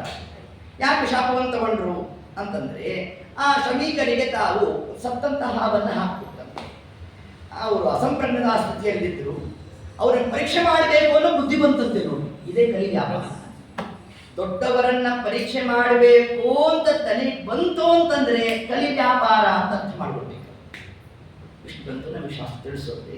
ಅದರಂತೆ ಆ ಕಾರ್ಯವನ್ನು ಮಾಡಿ ಅಲ್ಲಿಂದ ಬಂದು ಬರುವ ಕಾಲಕ್ಕೆ ಕ್ಷಣಾರ್ಥದಲ್ಲೇ ಕಲಿ ವಿಸರ್ಜನೆ ಆಗೇ ಹೋಯ್ತು. ಹಿಂಗಿರ್ಬೇಕಾದ್ರೆ ಮನಸ್ಸಿನಲ್ಲಿ ಅನ್ಕೊಂಡ, ನಾನು ಒಬ್ಬ ಬ್ರಾಹ್ಮಣನಿಗೆ ಮಾತ್ರ ಅಪಮಾನ ಮಾಡಿದ್ದಲ್ಲ, ಬ್ರಾಹ್ಮಣನ ದೇಹದಲ್ಲಿ ಎಲ್ಲಿಂದ ನಭ ಈ ಕಿಬ್ಬೊಟ್ಟೆಯ ಊರ್ಧ್ವ ಶಿರಸ್ಸಿನ ಮೇಲಿನ ತನಕ ಸರ್ವೇ ದೇವ, ಸಮಸ್ತವಾದ ದೇವತೆಗಳ ಸನ್ನಿಧಾನ. ಇನ್ನು ಅಧಸ್ಥ ಕಿಬ್ಬೊಟ್ಟೆಯಿಂದ ಪಾದದ ಮುಂಗುರದ ತನಕ ಸಮಸ್ತವಾದ ಪಿತೃದೇವತೆಗಳ ಸನ್ನಿಧಾನ. ಒಬ್ಬ ಬ್ರಾಹ್ಮಣನಲ್ಲಿ ದೇವತೆಗಳು ಪಿತೃದೇವತೆಗಳ ನಿತ್ಯ ಸನ್ನಿಧಾನ ಇರುತ್ತೆ. ಅಷ್ಟು ಮಂದಿಗೆ ಅಪಮಾನ ಮಾಡಿದ ಒಂದು ಪಾಪ ಬಂತು ನನಗೆ ಅಂತ ತಾನು ಮನಸ್ಸಿನ ಚಿಂತನೆಯನ್ನು ನಡೆಸ್ತಾ ಇದ್ದ. ಇಷ್ಟೊತ್ತಿಗೆ ಶೃಂಗಿ ತಾನು ಬರಬೇಕು, ಬಂದು ತಾನು ಕೊಟ್ಟಿರ್ತಕ್ಕಂತಹ ಶಾಪ 7ನೇ ದಿವಸಕ್ಕೆ ನೋಡಿ. ಶಾಪ ಕೊಡ್ಬೇಕಾದ್ರೆ ಯಾರು ಹಂಗೆ ಕೊಡ್ತಾರ, ಇನ್ನೊಂದು ವಾರ ಬಿಟ್ಟುಕೊಂಡು ಸಾಯಿಲಿ ಅಂತ. ಅಂದ್ರೆ ಏನಿದರ ಆಂತರ್ಯ ಭಗವದ್ ವ್ಯಾಪಾರ. ಪರಮಾತ್ಮ ಅವನ ನಾಲಿಗೆಯಲ್ಲಿ ನಿಂತು ತಾನು ನುಡಿಸಿದಂತೆ ನೋಡ್ರಿ ಆ ಕಾಲಕ್ಕೆ. ಹಾಗಾದ್ರೆ ಪರೀಕ್ಷಿತ್ ಮಹಾರಾಜರಿಗೆ ಶಾಪ ಬರಲಿಕ್ಕೆ ಕಾರಣ ಯಾವುದು ಅಂತಂದ್ರೆ ಆ ಶಮೀಕರ ಆಶ್ರಮಕ್ಕೆ ಹೋದ್ರು. ಶಮೀಕರ ಆಶ್ರಮಕ್ಕೆ ಯಾಕೆ ಹೋದ್ರು? ನೀರಡಿಕೆ ಆಯ್ತು. ನೀರಡಿಕೆ ಯಾಕಾಯ್ತು? ಅಲ್ಲಿ ವಾಯುದೇವರ ವ್ಯಾಪಾರ ನೋಡಿ. ನಮಗೆ ನೀರಡಿಕೆ ಆಗಬೇಕಾದ್ರೂ ಕೂಡ ವಾಯುದೇವರು ನಮ್ಮ ಜಹ್ವೇಂದ್ರಿಯದಲ್ಲಿ ನಾಲಿಗೆಯಲ್ಲಿ ಒಂದು ರೂಪದಿಂದ ಸ್ಥಿತರಾಗಿದ್ದಾರೆ. ಇದನ್ನು ತಿಳಿಬೇಕು ನಾವು. ಇದನ್ನು ಬೃಹದಾರಣ್ಯದಲ್ಲಿ ತಿಳಿಸ್ತಾರೆ ನಮಗೆ. ಛಾಂದೋಗ್ಯದಲ್ಲಿ ಬರ್ತಕ್ಕಂಥ ಮಾತಿದು. ನಮಗೆ ಪ್ರಸಿದ್ಧವಾಗುತ್ತಿರೋದು ಯಾವುದೋ ಪ್ರಾಣ ಅಪಾನ ವ್ಯಾನ ಉದಾನ ಸಮಾನ 5 ರೂಪಗಳನ್ನು ನಾವು ಚಿಂತನೆ ಮಾಡ್ತೇವೆ. ಅದರ ಜೊತೆಗೆ 2 ರೂಪಗಳನ್ನು ಚಿಂತನೆ ಮಾಡಬೇಕು. ಅದೇ ಅಶನ ಪಿಪಾಸ. ಪಿಪಾಸ ನಾಮಕನಾದ ಮುಖ್ಯ ಪ್ರಾಣ ದೇವರು ನಮ್ಮ ನಾಲಿಗೆಯಲ್ಲಿ ತಾವು ನಿಂತ್ಕೋಬೇಕು. ನಿಂತು ನಮಗೆ ನೀರಡಿಕೆ ಆಗುವಂತೆ ಮಾಡಬೇಕು. ಆ ನೀರು ಅಂದ್ರೆ ಯಾವುದಿಲ್ಲ, ಶಾಸ್ತ್ರ. ಶಾಸ್ತ್ರವನ್ನ ಕೇಳಬೇಕು ಅನ್ನೋ ಆ ಬುದ್ಧಿ ಬಂತು ಅಂತಂದ್ರೆ ಅಲ್ಲಿ ವಾಯುದೇವರ ವ್ಯಾಪಾರ. ಇಷ್ಟು ತಿಳಿಬೇಕು ನಾವು. ಈ ಪರಮಾತ್ಮನ ಕಥಾ ಪ್ರಸಂಗವನ್ನು ಕೇಳಬೇಕಾದ್ರೆ ಒಂದು ಆನಂದ ಜನ್ಯ ಆಗುತ್ತಲ್ಲ ನಮಗೆ. ಆನಂದ ಜನ್ಯ ಆಯಿತು ಅಂತಂದ್ರೆ ಆ ಆನಂದಕ್ಕೆ ಅಭಿಮಾನಿಗಳು ವಾಯುದೇವರು. ಎಷ್ಟು ವಾಯುದೇವರ ವ್ಯಾಪಾರ. ಅದರಂತೆ ಬರೀ ಪರೀಕ್ಷಿತ್ ಮಹಾರಾಜರ ಕಥಾದಲ್ಲಿ ಮಾತ್ರ ನೀರಡಿಕೆನಾ? ಇನ್ನು ಎಲ್ಲೆಲ್ಲಿ ಎಷ್ಟೆಷ್ಟು ಕಡೆಯಲ್ಲಿ ಯಾರು ಇದು ನೋಡ್ರಿ. ಅದ್ಯಾಕೆ ನೀವು ತ್ರೇತಾಯುಗ, ದ್ವಾಪರಯುಗ, ಆ ಯುಗ, ಈ ಯುಗದ ಕಲಿಯುಗದ ಮಾತಾಡ್ಬೇಕಪ್ಪ ನೀವು ಏನ್ ಹೇಳಿದ್ರು ಅಂತಂದ್ರೆ ಕಲಿಯುಗದಲ್ಲಿ ಇದೇ ಕಥಾ. ಹೌದು ಇದು ಯಾರು? ಶಾಖವ್ರತ ಪ್ರಾರಂಭ ಆಗಿ 5ನೇ ದಿವಸಕ್ಕೆ ಬರೋರು ಯಾರು? ಯಾರು? ಧೋಂಡೋಪಂತ್. ಹೌದಾ? ಅಕ್ಷೋಭ ತೀರ್ಥರಿಗೆ ಸೂಚನೆ ಆಗಿತ್ತು ಹಿಂದಿನ ಸ್ವಪ್ನದಲ್ಲಿ. ಸ್ವಾಮಿ ನಮ್ಮ ಬಳಿ ಯೋಗ್ಯ ಶಿಷ್ಯ ಕೊಡ್ರಿ ಅಂತ ಅವರು ತಪಸ್ಸನ್ನು ಮಾಡಿರ್ಬೇಕು. ಹನುಮಪ್ಪ ಸ್ವಪ್ನದಲ್ಲಿ ಬರಬೇಕು. ಒಳ್ಳೆ ಪ್ರಾಯದಲ್ಲಿ ಒಬ್ಬ ಹುಡುಗ ಬರ್ತಾನೆ, ಬಂದಾಗ ಕುದುರೆ ಮೇಲೆ ಬರ್ತಾ ಇರ್ತಾನೆ. ಬರೋ ಕಾಲಕ್ಕೆ ನೀರಡಿಕೆ ಆಗುತ್ತೆ. ನೀರಡಿಕೆ ಆಗುತ್ತೆ ಅಂತ ಹೆಂಗೆ ಹೇಳಿದ್ರು? ನಾನೇ ಮಾಡಿಸೋರು ವಾಯುದೇವರು. ಅದರಿಂದ ನೀರಡಿಕೆ ಆಗುತ್ತೆ, ನೇರವಾಗಿ ಬಾಯಿ ಹಚ್ತಾನೆ. ಇದೊಂದು ವಿಚಿತ್ರ ವ್ಯಾಪಾರ. ಯಾಕೆ ಅಂತಂದ್ರೆ ಅದು ಭೀಮರಥಿ. ಭೀಮ ಅಂದ್ರೆ ವಾಯುದೇವರು. ವಾಯುದೇವರೇ ಭೀಮನೇ ಮಧ್ವನಾಗಿ ಬಂದಿರೋದು. ಮಧ್ವನ ಶಾಸ್ತ್ರವನ್ನ ಕೈಯಲ್ಲಿ ತಗೊಂಡ್ರೆ ಸೋರೋಗುತ್ತಂತೆ. ಅದಕ್ಕೇನು ಮಾಡಿದ್ರು ಇಂದ್ರದೇವರು? ಹಂಗಲ್ಲ ನಾವು ಮಾಡಿದ್ರೆ ಆಗೋಲ್ಲ ಅಂತ ನೇರವಾಗಿ ಬಾಯಿ ಹಾಕ್ಬಿಟ್ರಂತೆ ನೋಡ್ರಿ. ಈಗ ಆ ಕ್ರಮದಿಂದ ಕಿಪ್ಪಣ ಪೂರ್ವದೇ ಹೇಳ್ದವರಲ್ಲಬೇಕು. ಆ ಭೀಮನದಿ ಬರುವ ಕಾಲಕ್ಕೆ ನೀರಡಿಕೆ ಆಗಬೇಕು. ಇಷ್ಟೆಲ್ಲ ವ್ಯಾಪಾರ ನಡೆದಿದ್ದಾರಿಂದಾಗಿ ಅಲ್ಲಿ ನೀರಡಿಕೆ ಆಯಿತು. ಅದರ ಫಲ ಏನಾಯಿತು? ಶ್ರೀಮನ್ ನ್ಯಾಯ ಸುಧಾಮ ಗ್ರಂಥ ಬಂತು. ಹೌದಾ? ಇಲ್ಲಿ ನೀರಡಿಕೆ ಆಯಿತು. ಪಿಬತ ಭಾಗವತಂ ರಸಂ ಆಲಯಂ, ಭಾಗವತಾಮೃತ ಬಂತು. ಹಾಗೆ ವಾಯುದೇವರನ್ನು ಹಿಡಿದಿದ್ದೇವೆ ಅಂತಂದ್ರೆ ಅದಕ್ಕೆ ಫಲ ಯಾವುದು? ಅಮೃತ ಪ್ರಾಪ್ತಿ. ಆದ್ದರಿಂದ ಅಂತಹ ವಾಯುದೇವರೇ ವಿಶಿಷ್ಟವಾಗಿ ಅಮೃತವನ್ನು ಕೊಡ್ತಕ್ಕಂಥವರು. ಅದಕ್ಕೆ ಅವರ ಹೆಸರೇನು? ಅಮೃತ ಅಂತ ವಾಯುದೇವರಿಗೆ ಹೆಸರು ಅಂತ. ಇಷ್ಟು ಕ್ರಮದಲ್ಲಿ ನಾವು ಚಿಂತನೆ ಮಾಡುತ್ತಾ ಭಾಗವತದಲ್ಲಿ ಇನ್ನು ಎಲ್ಲೆಲ್ಲಿ ನೀರಡಿಕೆ ಆಗಬೇಕು, ದೇವರ ದರ್ಶನ ಆಗಬೇಕು. ಇದೊಂದು ಕಥೆ ಇದೆ. ಇವರು ಹೇಳಿಬಿಟ್ರು, ಇನ್ನಾಗೂ ಹೇಳ್ಬಿಟ್ಟು ಇನ್ನೆಲ್ಲರೂ ಯೋಚನೆ ಮಾಡಿ ಯೋಚನೆಯನ್ನ ಮಾಡ್ತಾ ಒಂದು ಹೋಮ್ ವರ್ಕ್. ನಾಳೆ ಉಪನ್ಯಾಸ ಇದೆಯಾ? ನಾಳೆ ಇದೆಯಂತೆ.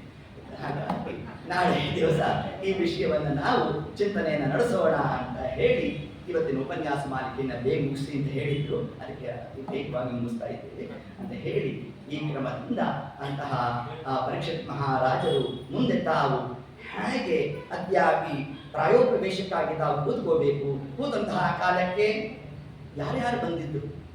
ಪರಮಾತ್ಮನ 3 ರೂಪಗಳು ಕೂತಿತ್ತು. ಇದು ಭಾಗವತ ಕೇಳಿದ ಮೇಲೆ ದೇವರು ಬಂದಿದ್ದಲ್ಲ, ಭಾಗವತ ಕೇಳೋ ಪೂರ್ವದಲ್ಲೇ ದೇವರ ದರ್ಶನ. ಅಂದ್ರೆ ಏನಿದ್ರು ಅರ್ಥ?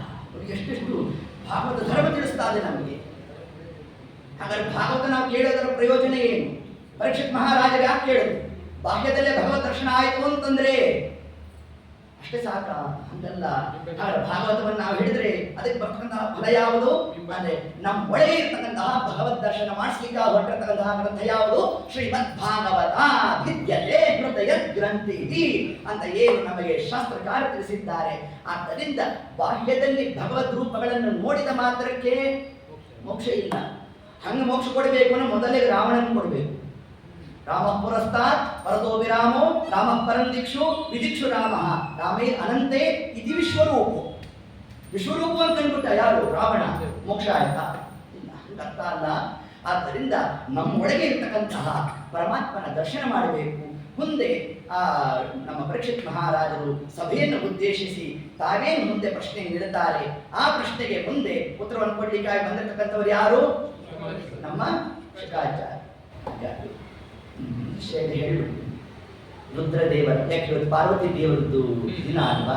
ಅವ್ರು ಯಜಮಾನ ಸ್ತೋತ್ರ ಮಾಡಿದ್ರೆ ಬಹಳ ಸಂತೋಷ ಆಗುತ್ತೆ. ಆದ್ದರಿಂದ ರುದ್ರದೇವರನ್ನ ಹಿಡಿದ್ರೆ ಫಲ ಏನು ನಮಗೆ ಅಂತಂದ್ರೆ, ಮಾಧವನ ತೋರಿಸಯ್ಯ ಗುರುಕುಲೋತ್ತುಂಗ. ಆಚಾರ್ಯರ ನಿರ್ಣಯ ನೋಡಿ ಎಷ್ಟು ಚಂದ ಅಂತಂದ್ರೆ, ದೇವತೆಗಳಲ್ಲಿ ದೋಷವನ್ನು ಎಣಿಸಬಾರದು ಅಂತಂದ್ರು. ಈಗ ಅಶ್ವತ್ಥಾಮಾಚಾರ್ಯರು ಅಸ್ತ್ರವನ್ನ ಉತ್ತರಾದೇವಿಗೆ ಪ್ರಯೋಗ ಮಾಡಿರಲಿಲ್ಲ ಅಂದಿದ್ದರೆ ಗರ್ಭದಲ್ಲೇ ಭಗವದ್ ದರ್ಶನ ಆಗುವುದಾ ಅವರಿಗೆ? ಆಗ್ತಾನೆ ಇರಲಿಲ್ಲ. ಹಾಗಾದ್ರೆ ಗರ್ಭದಲ್ಲಿ ದೇವರ ದರ್ಶನವನ್ನ ಮಾಡಿಸಿದವರು ಯಾರು? ಅಶ್ವತ್ಥಾಮಾಚಾರ್ಯರು. ಹೇಗೆ ದರ್ಶನ ಮಾಡಿಸಿದ್ರು? ಅಸ್ತ್ರ ಮುಖೇನ ಬಾಹ್ಯದಿಂದ ದೇವರ ದರ್ಶನವನ್ನು ಮಾಡಿಸಿದ್ಯಾರು? ಅಶ್ವತ್ಥಾಮಾಚಾರ್ಯ. ಅದೇ ಅಶ್ವತ್ಥಾಮಾಚಾರ್ಯ ಮುಂದೆ ಶುಕಾಚಾರ್ಯ ಬಂದು ಈಗ ಬಂದಾಗ ಏನ್ ಮಾಡ್ತಾ ಇದ್ದಾರೆ? ಶಾಸ್ತ್ರ ಮುಖೇನ ನಮ್ಮ ಒಳಗೆ ಇರ್ತಕ್ಕಂತಹ ಭಗವದ್ ದರ್ಶನವನ್ನು ಮಾಡಿಸ್ಲಿಕ್ಕಾಗಿರ್ತಕ್ಕಂಥವರು ಯಾರು? ಮಹರುದ್ರ ದೇವರು. ಕೈಲಾಸ ವಾಸ ಗೌರಿ ಶಗೀಶ ತೈಲ ಧಾರೆಯಂತೆ ಮನಸ್ಸು ಕೊಡೋ ಮನೆಯಲ್ಲಿ ಶಂಭೋ ಅಂತ ಮಹರುದ್ರ ದೇವರನ್ನ ದಿವಸದಲ್ಲಿ ಯಾಕೆ ಪಾರ್ವತಿ ದೇವರನ್ನು ಒಬ್ಬರನ್ನೇ ನಾವು ಸ್ತೋತ್ರ ಮಾಡ್ಲಿಕ್ಕಾಗತ್ತಾ? ಅಂತಲ್ಲ. ಹಾಗಾದ್ರೆ ಜೊತೆಗೆ ಸತಿಪತಿಯರನ್ನ ನಾವು ಚಿಂತನೆಯನ್ನು ನಡೆಸಬೇಕು. ಆ ಒಂದು ಕ್ರಮದಿಂದಾಗಿ ಇಂತಹ ದಿವಸದಲ್ಲಿ ಪಾರ್ವತಿ ದೇವಿ ಯಜಮಾನ ಹತ್ರ ಹೇಳಿ, ಸ್ವಾಮಿ ಇವತ್ತು ಹಬ್ಬ ಇದ್ರು ಕೂಡ ಇವರೆಲ್ಲ ಬಿಟ್ಟು ಬಂದು ಕೂತಿದಾರೋ ಇಲ್ಲಿ, ಸ್ವಲ್ಪ ಅನುಗ್ರಹ ಮಾಡಿ ಸ್ವಾಮಿ ಅಂತ ಸ್ವಲ್ಪ ನಮ್ಮ ಕಡೆ ಶಿಫಾರಸನ್ನು ಮಾಡಿ ರುದ್ರ ದೇವರು ನಮಗೇನಾದ್ರು ನಮ್ಮೊಳಗೆ ಇರ್ತಕ್ಕಂತಹ ಪರಮಾತ್ಮನ ಮಾಧವನ ತೋರಿಸಯ್ಯ ಗುರುಕುಲೋ ತುಂಗ ಅಂತ ರುದ್ರ ದೇವರನ್ನ ಪಾರ್ವತಿ ದೇವಿ ಸ್ತೋತ್ರ ಮಾಡಿ ನಮಗೆಲ್ಲ ಅನುಗ್ರಹವನ್ನು ಮಾಡಿಸಲಿ ಅಂತ ಹೇಳ್ತಾ ಇವತ್ತಿನ ಉಪನ್ಯಾಸ ಮಾಲಿಕೆಯನ್ನು ಪೂರ್ಣ ಮಾಡೋಣ ಎಂಬಲ್ಲಿ ಅಭಿಪ್ರಾಯ ಸಂಪೂರ್ಣಂ. ಸರ್ವಂ ಶ್ರೀ ಕೃಷ್ಣಾರ್ಪಣಮಸ್ತು. ಹರೇ ನಮಃ.